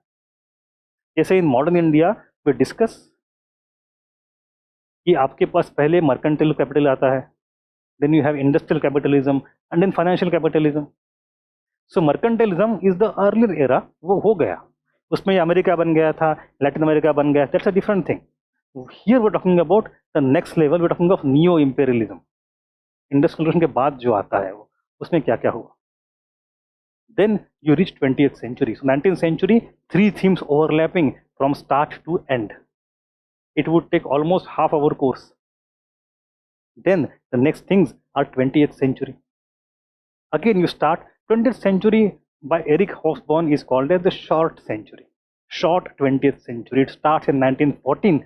It ends in 1991 with the fall of USSR. That is his perspective, his idea, because he defines century by some significant political event. 1914, 1991 is a short 20th century. 1789 to 1914 was a long 19th century. समझ में आ रहा है? नहीं आ रहा, देख लेंगे detail में, don't worry. Once you come to 20th century, you have first of all the first few decades, World War I and World War II, causes and consequences, and the nature as societal implications. यहाँ पे लिखा है पहली बार, and you have total wars. Apart from that, you have lots and lots of dense amount of developments happening in the 20 years from 1919 to 1939, बस मात्र 20 साल है between World War I and World War II.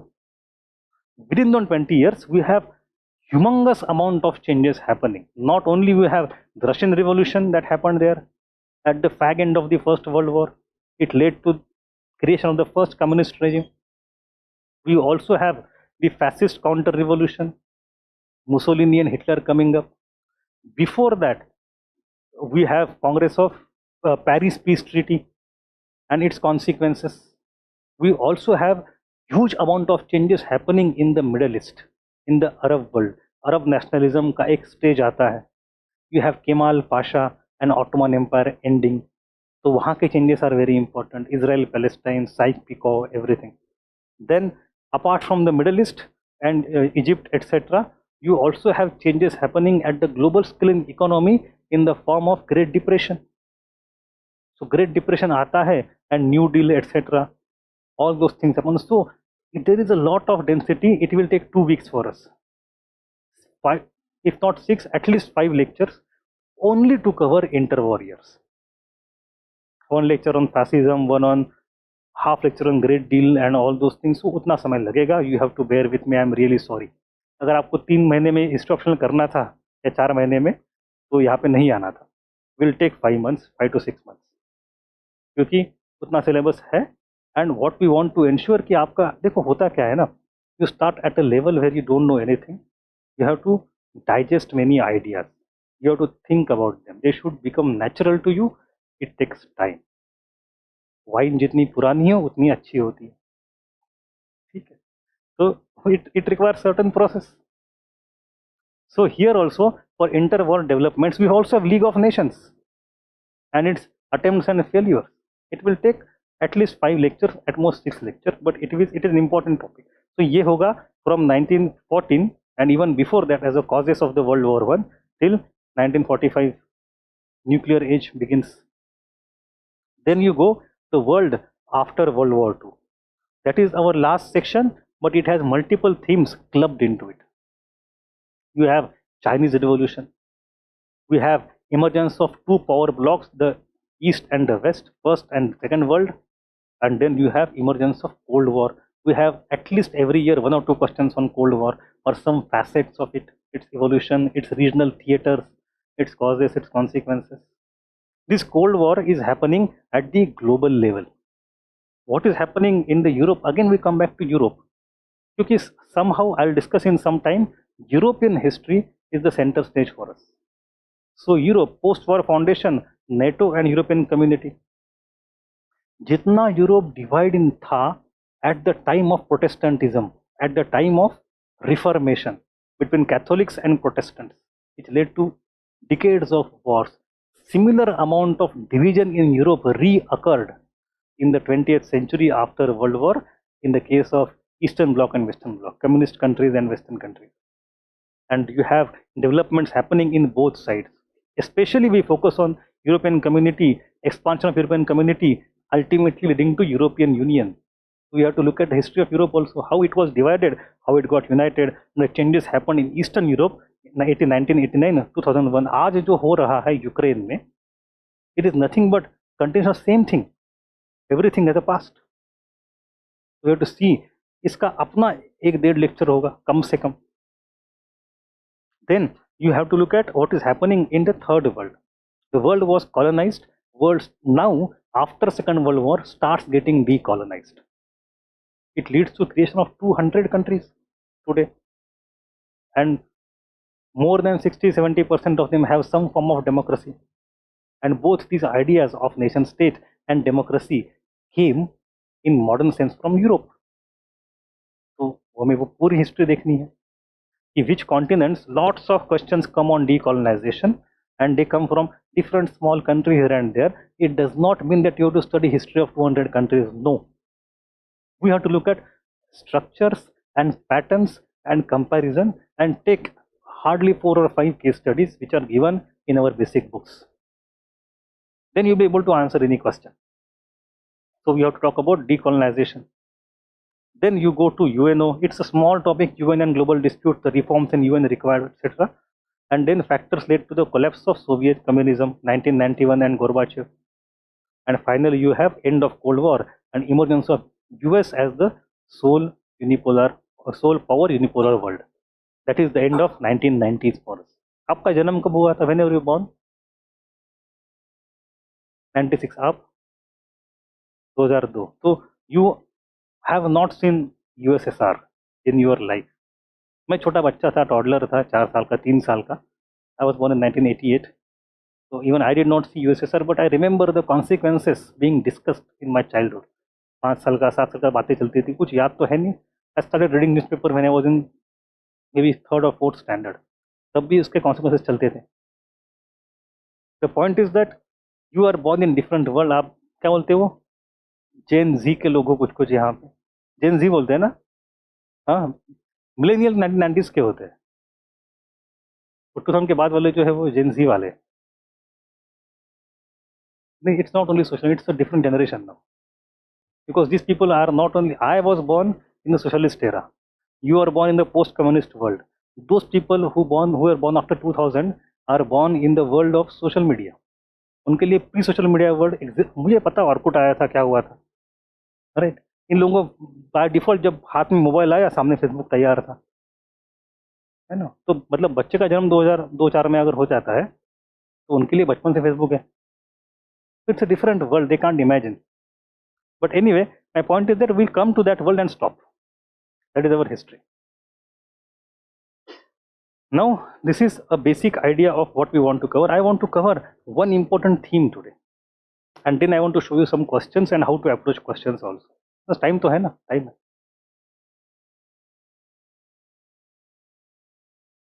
Modern history jo hai, what all we discussed so far, is primarily, even today, a history which we call as world history is actually ये concept सब लेके समझो. Don't go into syllabus here, just understand the concept.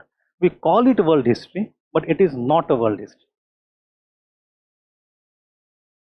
Right now, what people are writing is not world history. World history का जमाना चला गया. UPSC उसकी बात नहीं कर रही है, but it is an out-fashioned, outdated kind of history. What we write today, if you look at all the scholars and new books and papers, the talk is about global history. आपको लगा दोनों एक ही बात है? World history, global history, क्या फर्क है?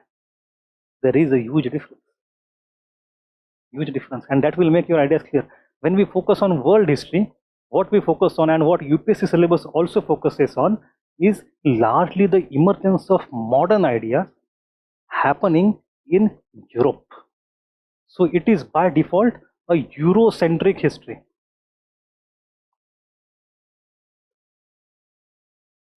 So ideas emerge in Europe. गोरे लोग मतलब सबसे अकलमंद लोग. They are God gifted. They are chosen by the God for greatness and rule the world.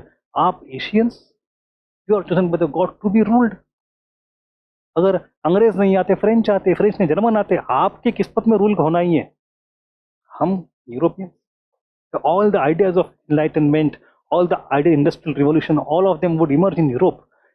World history में non-European world is included, no doubt, but it is a passive recipient of ideas, or the ideas which emerge in Europe are imposed on the world. ये बात हो रही है वहाँ.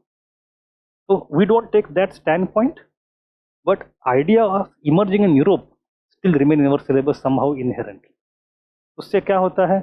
Rest of the world is marginalized.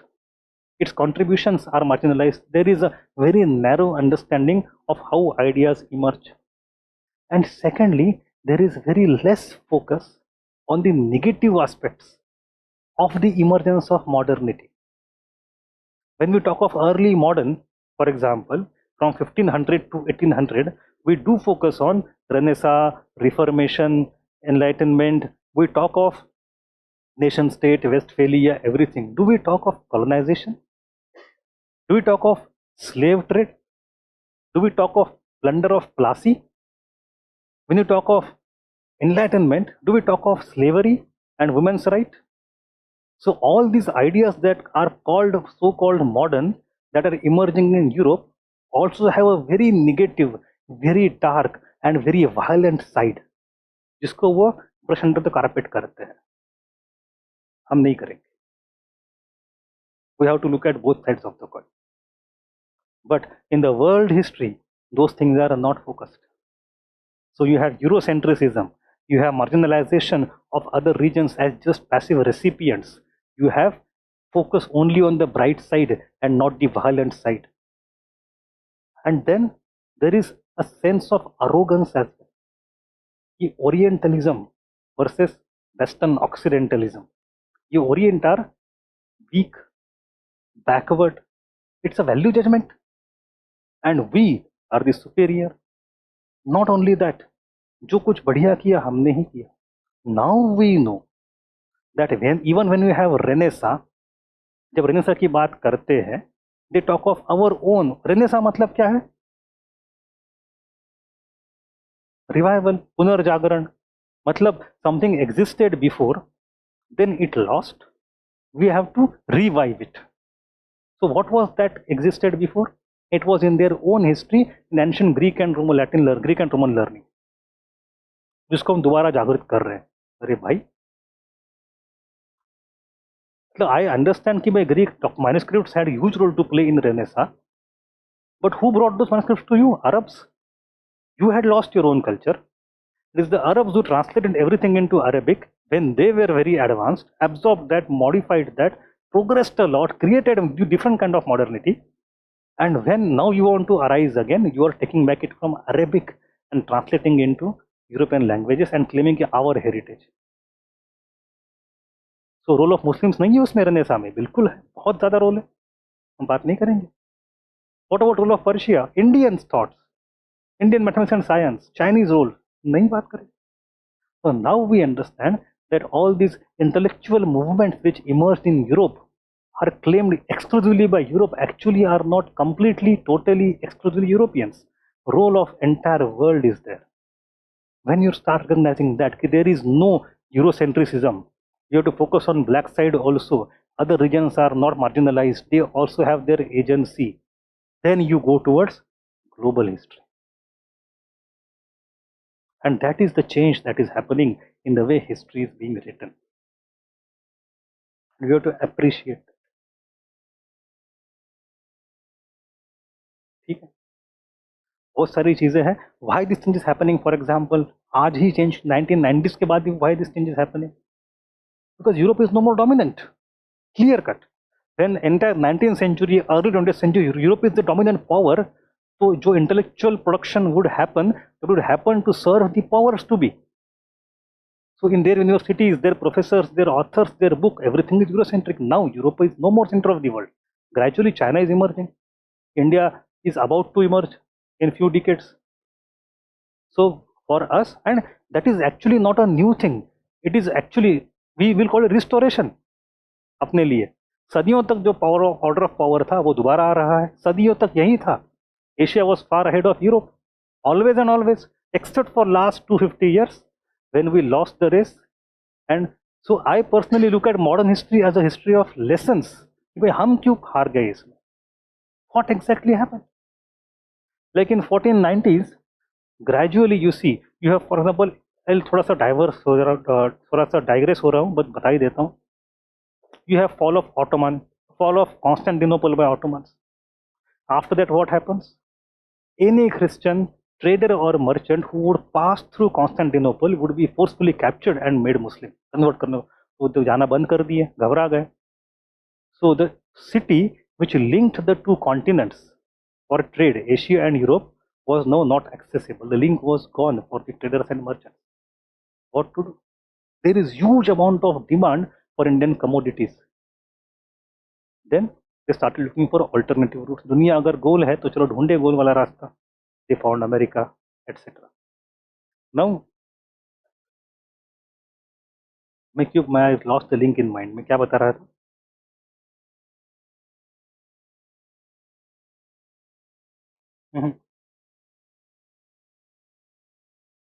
हाँ, right. So they started sea voyages. They would found America, first Latin America and then North America. If you forget Viking and Newfoundland, वो तो अलग बात है. So in America, they would have access to lots of silver and gold. Had they not found America, it would have been extremely difficult to sustain the trade because Asians were all exporting and not importing anything from Europe. Europe had nothing to give to Asia, but they had all the demand of Asian spices and textile. So how to finance the trade? America ko looto. Europe on one hand exploited all the resources from America, gold and silver, and where gave this resources to Asia to get all the spices and everything. That was the whole model of early modern world. In the whole thing, they got lots of money. Gradually, commercial revolution, new middle class emerged and led to political changes. They surged ahead. But you know, when Columbus was going there, exactly at the same time, even more daring than him and more worthier than him, we have another person, a Chinese person, General Zhang He. General Zhang He came from China, crossed Malay Peninsula, came into Indian Ocean. एक अकेला ship लेके नहीं आया, ना नीना पिंडा की बात नहीं है और सांता मारिया जो शिप्स थे उस तरफ. यहाँ पे ह्यूज शिप्स, चाइनीज जंक्स बोलते हैं उनको, huge ships, 7-floor buildings on the ships 500 years ago. And he entered into Indian Ocean. He would reach even African coast. एक बार नहीं, 7 बार. He was denied. Don't go beyond that because of some superstition. So he did not come to Mediterranean Sea. तो उसके बाद China would start falling back. All the inventions of modernity could be gear, it would be printing press, it would be gunpowder. All of them came from China. Compass, which led to all these changes in सब China से आया है. But China में आगे नहीं बढ़ पाया. It could increase in West. So that point is called the point of great divergence. Why great divergence? उसके पहले Asia was far ahead of Europe. By 1500, gradually Asia starts falling behind, Europe starts changing, and by 1800, Europe is definitely much ahead of Asia. It is now that those modern years are gone, and we have reached the inflection point once again. कि जो 1500 के पहले की दुनिया थी, power balance था, that would reoccur. Now every time there is a change in balance of power, it is never peaceful. Never. There are always world wars. World wars by that era's logic. You have French and American British wars going on for 7 years war, or French Indian war जिसको बोलते हैं. You have 30 years war. You have World War I, World War II. Every time Cold War. So we don't know how this next transition will happen and on which side India will take place. India इस तरफ या उस तरफ होगा. तो थोड़ा सा वो complicated situation अभी है. We don't know. हमें बच के निकलना है इससे. ये कॉन्फ्लिक्ट होगा, हमें बचना है. But the point is that world history is becoming global history. The reason is that Europe is no more dominant. We should have that understanding when you go towards approach to world history. Now let me come back to some type of questions to give you some idea and what kind of approach we need to take. कोई doubt है online? Sampath, how are you? Are you able to follow everything?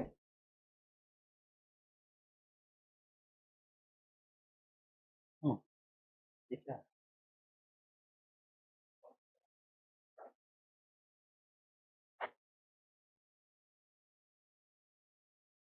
I think he's asleep. So question analysis. That is the final takeaway for the day.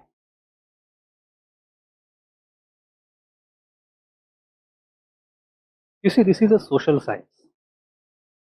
It is not physical science. In physical science, we have one cause, one sequence, one consequence. Although even there, that is no more there. We have relativity, we have fuzzy logic, we have all those things, but by and large. In social science, the things become thoda sa hatke, thoda sa difficult because there is by definition anekantavad of Jainism. Your answers are supposed to reflect anekantavad. If they don't, if your understanding doesn't reflect that, the answers won't reflect that. If the answers won't reflect that, you don't get the marks. Ultimately, हमें करना क्या है? Answer writing is the essence. आपका जो knowledge होगा, the good amount of knowledge that will generate will translate into marks because of answer writing. तो आपको knowledge भी चाहिए, आंसर राइटिंग भी चाहिए. बट माई पॉइंट वॉज कि how do you write answers. You have to go for, you have to accept there are multiple view points and this multiple view points coexist. And हमारा खुद का कोई view point नहीं है उसमें. You should be able to listen to question. Question को कान लगाओ, सुनो, प्रैक्टिस करो. क्वेश्चन के अंदर से आवाज सुनाई देगी. Answer is its own solution. अब देखो, there are two types of questions that are generally asked based on the directive words और keywords. There are only two types of questions. One questions are information based, और उसमें क्या आता है. For example, you have keywords like explain, illustrate, justify, and likewise. When you have such kind of keywords, exemplify,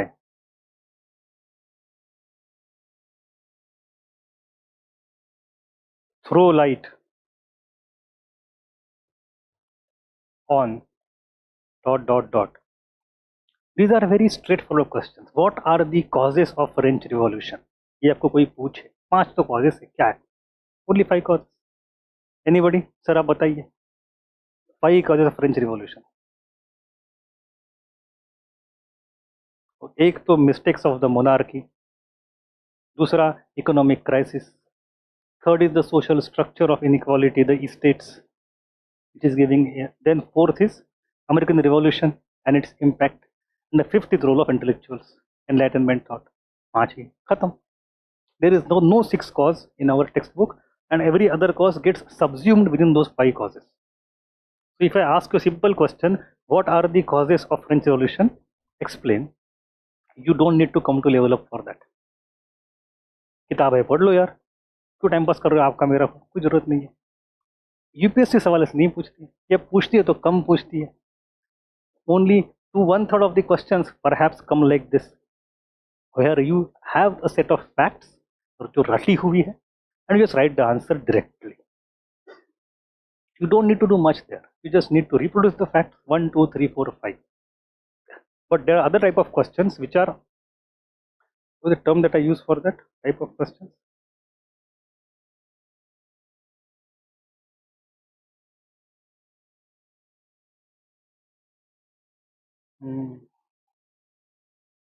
Argumentative. So these are elaborative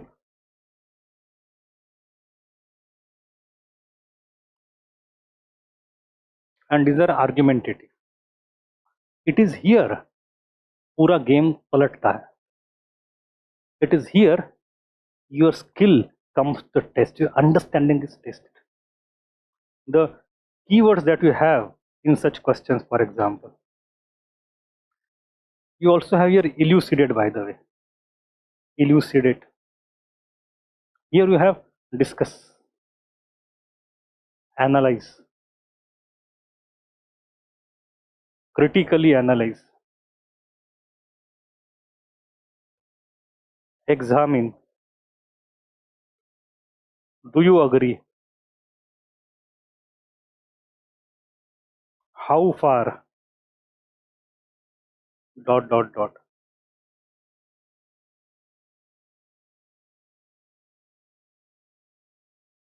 So these are the type of keywords or tail words or directive words you have जो आपको मजा चखाते UPSC का.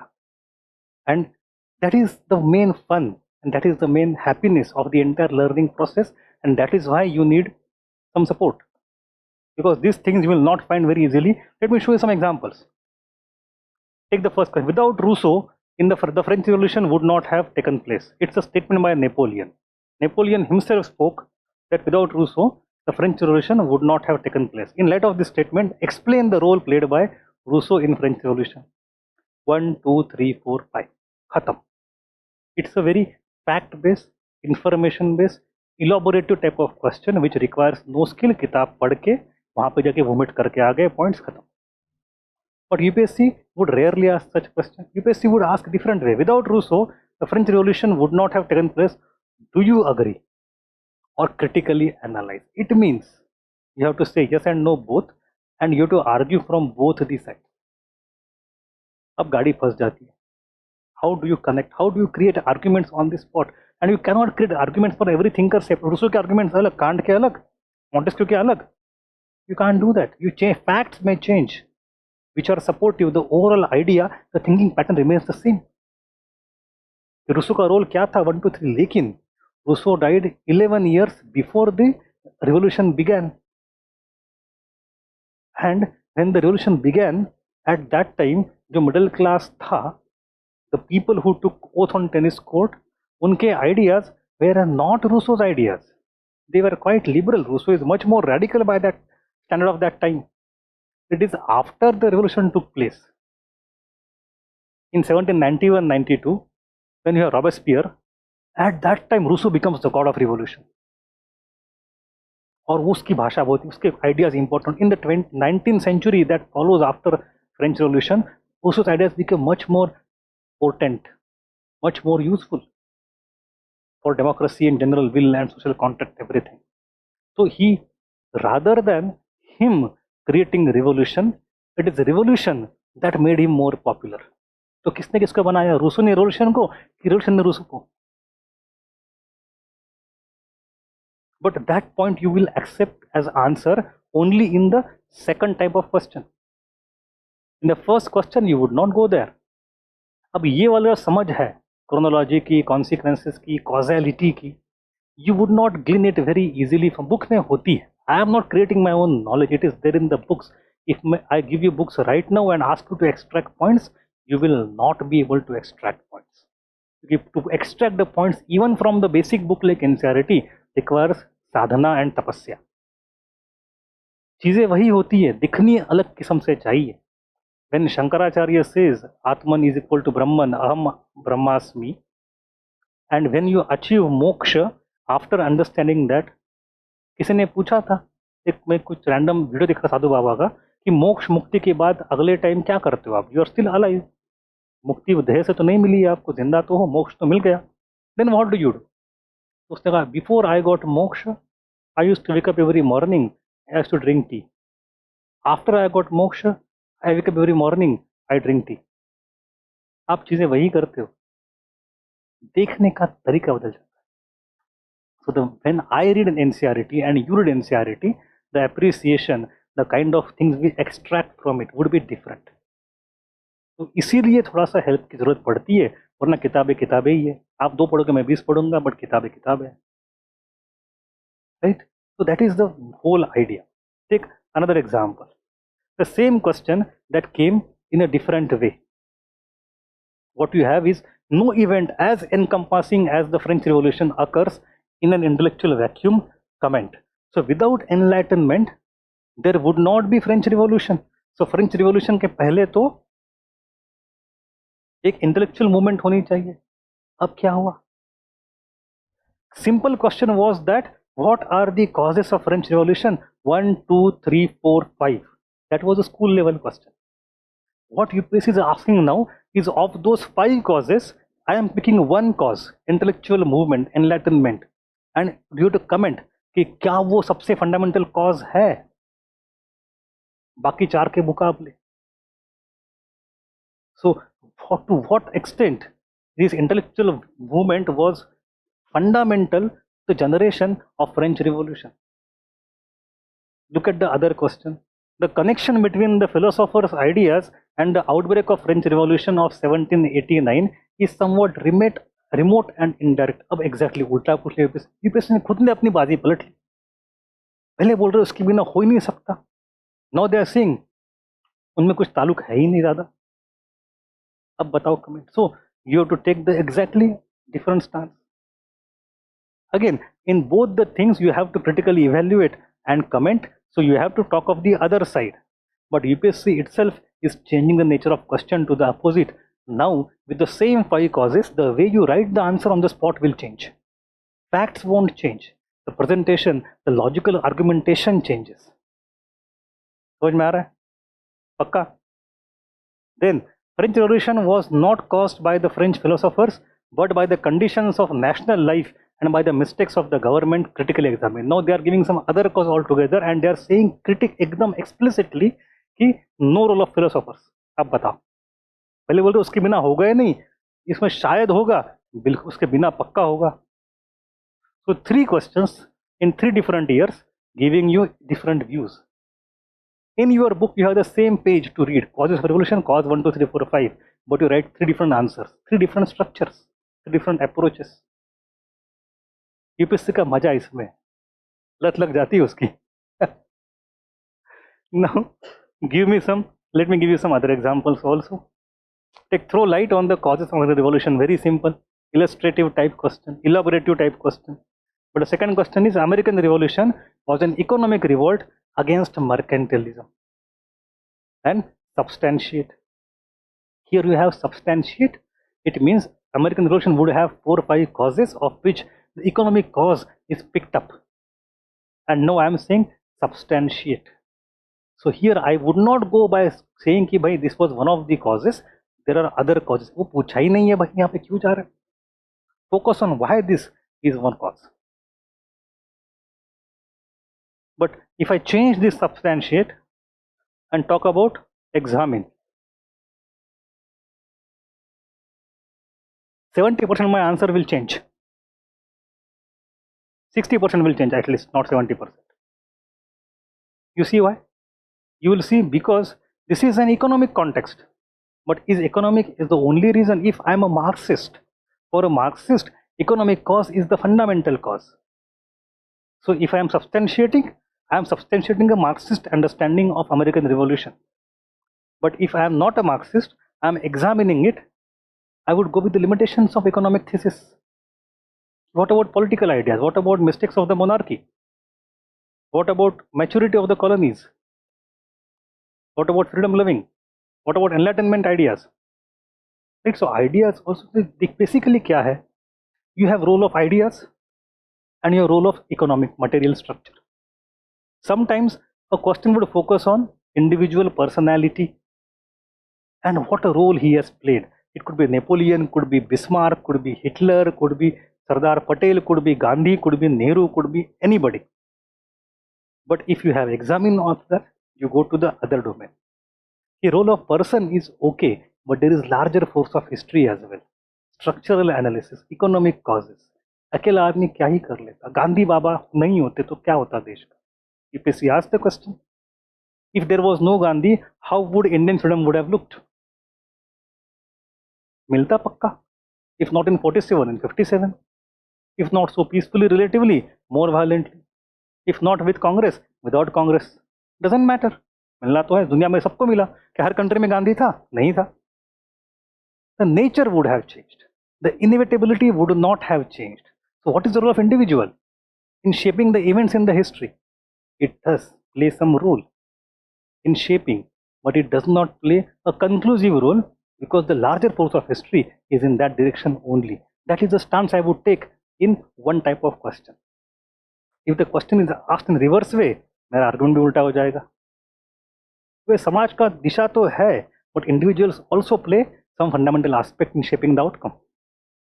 So I am shifting between individual and structure. Similarly, I shift between idea and economy, material basis.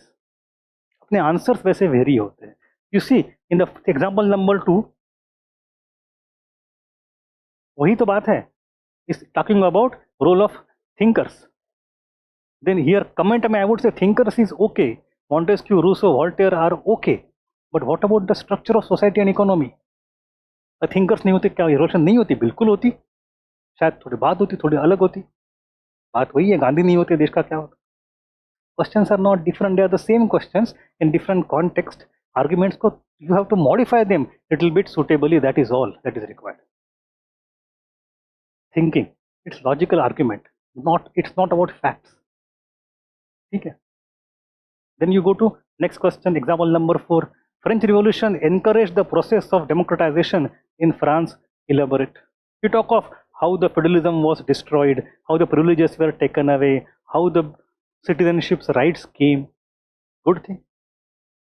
Middle class got power, constitutions were written, monarchy was gone gradually.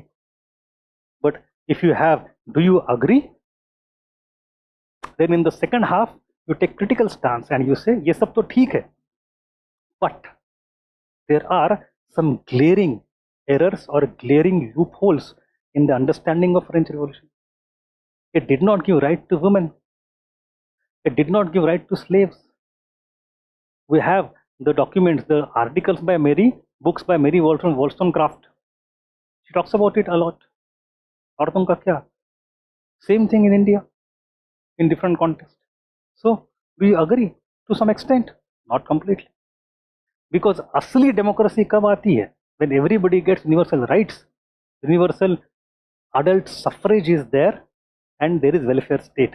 And these two things are distinctly 20th century things and not 18th century things.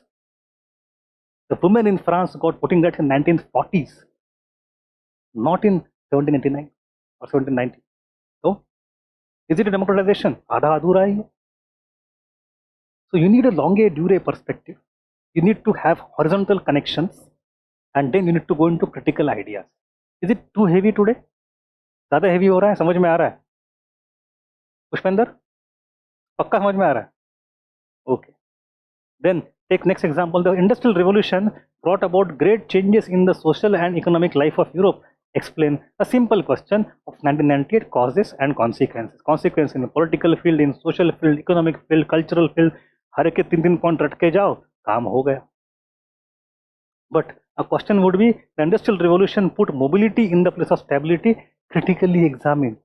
Was it really so revolutionary? It brought changes, but to what extent? Are those very fast or slow? Were they started by IR or before that, or they came gradually creeping in after that? अब आ गई, अब लग गई Lanka. Because books में आपको चीज़ readymade नहीं मिलेगी.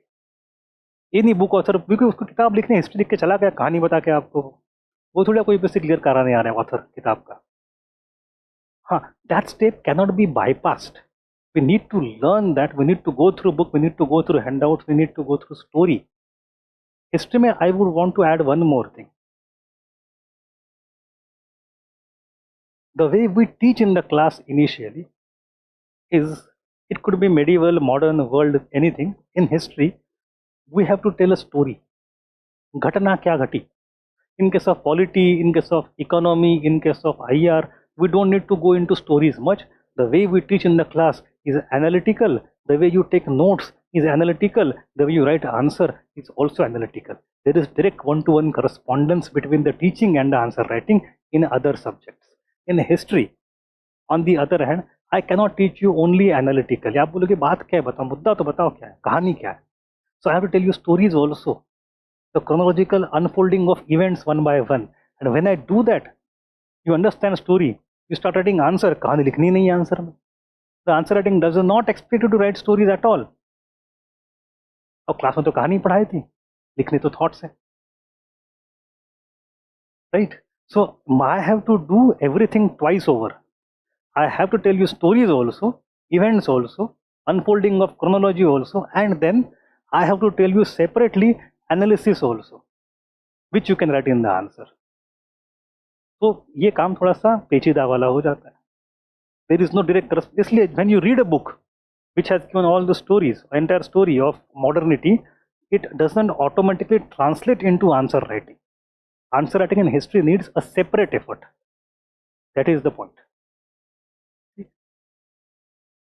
So this is the point I wanted to prove by example 5. Then you go to example 6. Why was the First World War termed as the first total war in modern history? So total war क्यों कहते हैं? But there are many ways in which the war of 1914 to 18 was unprecedented in human history, entirely novel, critically examined. तो यहाँ पूछा है why it is called total war for the first time. So there is a concept called total war. It is contrasted with other concept called limited war. So in the history, throughout the history, because of the limits of power, the wars were also limited in their scope. With the rise of nation state, with the rise of industrial revolution, the capacity of state to mobilize resources increased. And that led to a war without end. till the time we see complete abject surrender of the other party, total output नहीं आएगा, total war चलता रहेगा. I have total mobilization, army, civilian, सब कुछ काम, entire industrial capacity of a nation is put in the war. I was listening to some military general Naravane, उनका कुछ भाषण सुन रहा था मैं 2-4 महीने पहले. What he said कि it's a very common idea, वैसे उनकी खुद की नहीं है, everybody knows that कि the army may be our first line of defense against our enemies, but our industry is the second line of defense. Production of technology, armaments, goods वहाँ पे होता है जिससे हम लड़ते हैं. War happens in economic field and trade field also. So army may be first line of defense, industry is the second line of defense. Why? When you have industry as a line of defense, industry में workers कौन है? Labor, civilians, they are also fighting war. Going to factory becomes act of war. So in total war, a total society is participating in the war. Why? Because it is industrial revolution के बाद वाला war. So now I know the features of total war, for example. So I will say these are the features. For the first time it happened. But the question is critically examined. Is it entirely novel? उसके पहले कभी हुआ नहीं था World War I के पहले. अब बात फंस गई. What they want in the 2019, UPSC syllabus says World War I and World War II as total wars. The question is asking, was it the first total war? What about American Civil War? Does it have some elements of total war? What about Crimean War? Does it have a huge role of technology and machine guns? तो आपको World War I के पहले वाली बात करनी है. So you are supposed to compare the wars and the extent of totality in them.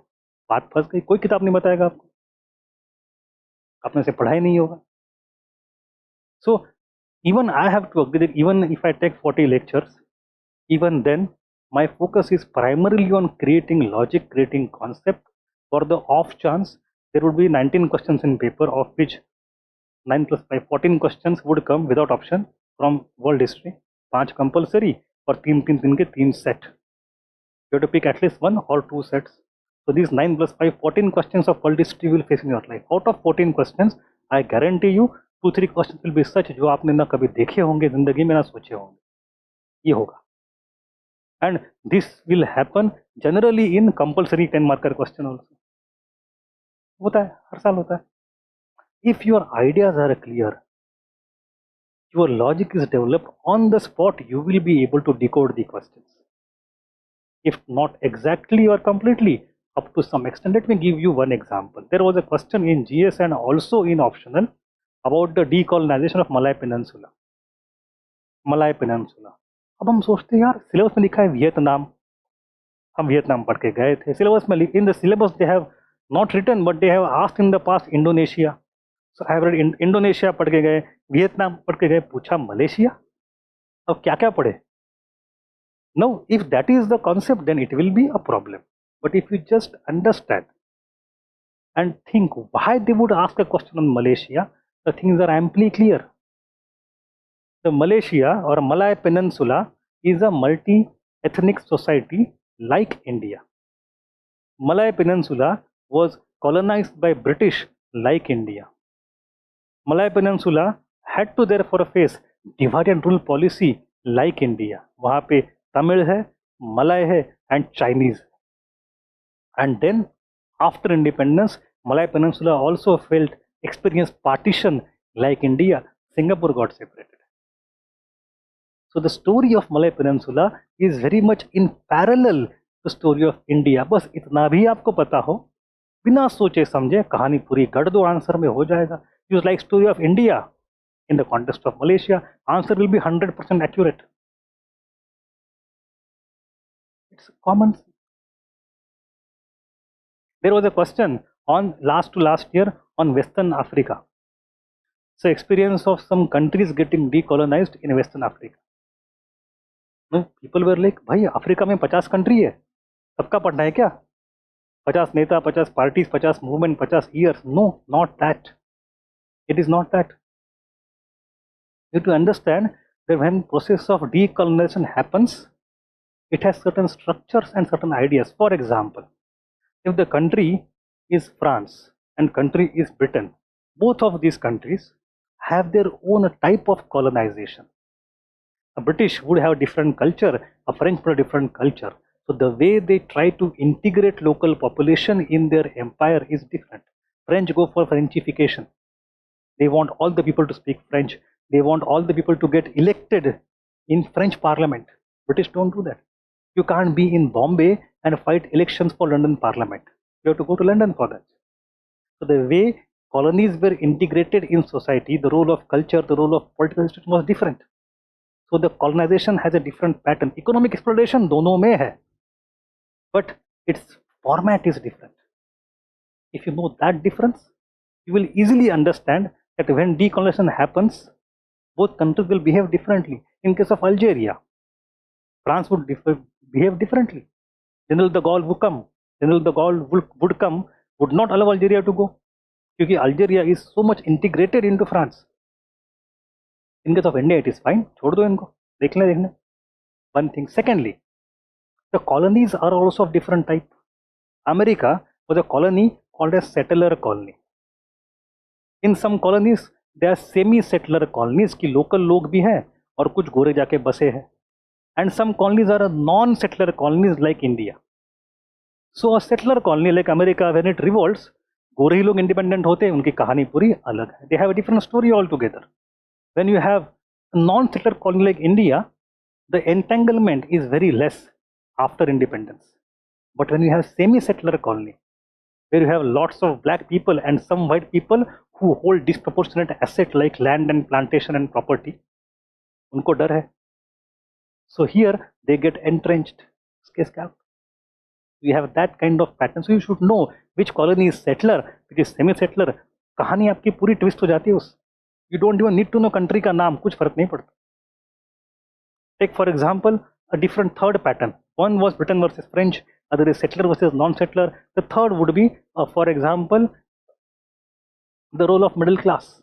If the middle class is evolved, is educated, like in the case of Ghana, we have Kwame Nkrumah. So Ghana mein, you will see the transfer will be relatively peaceful. If you go to Kenya, not far away from Ghana, there you don't have middle class activity involved. You have settler colonies, semi-settler colonies, entrenched interest. So the revolution, the independence movement will be extremely violent and butchering. Mau, you know Mau in Kenya. कैसे tribal को अंग्रेजों ने मार दिया, brutally मार दिया. So the story of Ghana, story of Kenya will be different. This is a logic. It's not set of facts. So this logic should evolve. That is how we study decolonization process. Yes, next example. Throw light on the causes of World War II. Very simple, 1, 2, 3, 4, 5. But Hitler did not really want a world war. His intention was only a short war with Poland. और वो तो मर गया, उसको जाके कौन पूछेगा? Right?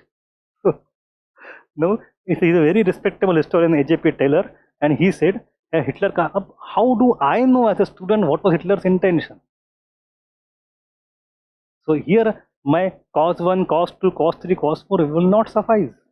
I should know how it is analyzed. When I say that Hitler was not looking for a world war, his role was only a limited war, it means somebody else miscalculated. Who is that somebody else? British and French. So A.J.P. Taylor is trying to put the blame of the World War II on British and French policy and not on Hitler.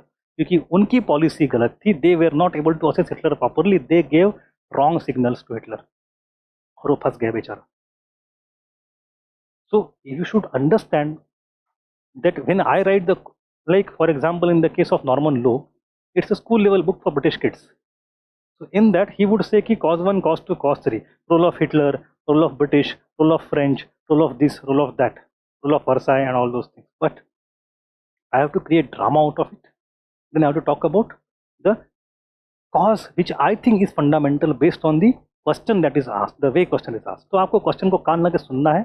Question के अंदर से आवाज आएगी इस दिशा जाओ, तो you go to this Disha. The question says go in that direction, you go in that direction. Your direction is determined not by your understanding or your fact or your belief in your ideology. It is determined by the direction given to you by the question. For the same set of fact, आपके question अलग अलग आ सकते हैं. ठीक है. So game सारा वहां पे है. So understanding concept and all this. So this is an overall idea. What we shall start tomorrow with is the idea of early modern.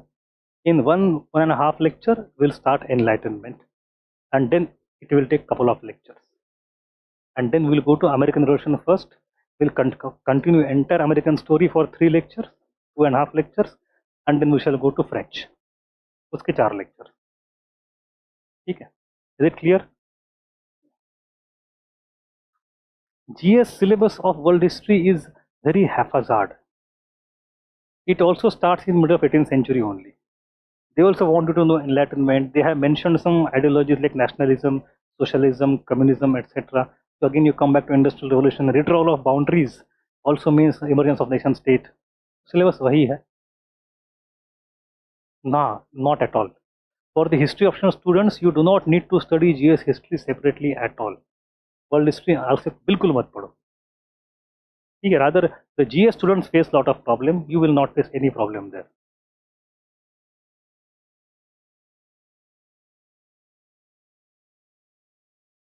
2013. अच्छा अच्छा, सिलेबस बोल रहे हो? अरे ऑप्शनल में से कुछ 2002 एक तो लिखा हुआ है, but they can ask any question. Will bring till modern. हमें मॉडर्न खत्म करना है. We have to study everything of 20th century. Any doubt sir? ठीक है, online any doubt? Prelims there is no world history. Prelims does not have world history at all, so there is no problem. ठीक है, okay. Online any doubt? Sudeep, Rutuja. Sudeep has some background, Rutuja has some background, Vaishnavi has some background, Alankrita has background, Sampath has background. We have many students who have got some history background or optional background. Even Parimala from Vishakhapatnam, right? Parimala? You are doing masters or PhD, I guess, in history, if I can recall very properly, because we had discussed it before the dam began, in the month of September maybe. Did you finish your masters or PhD?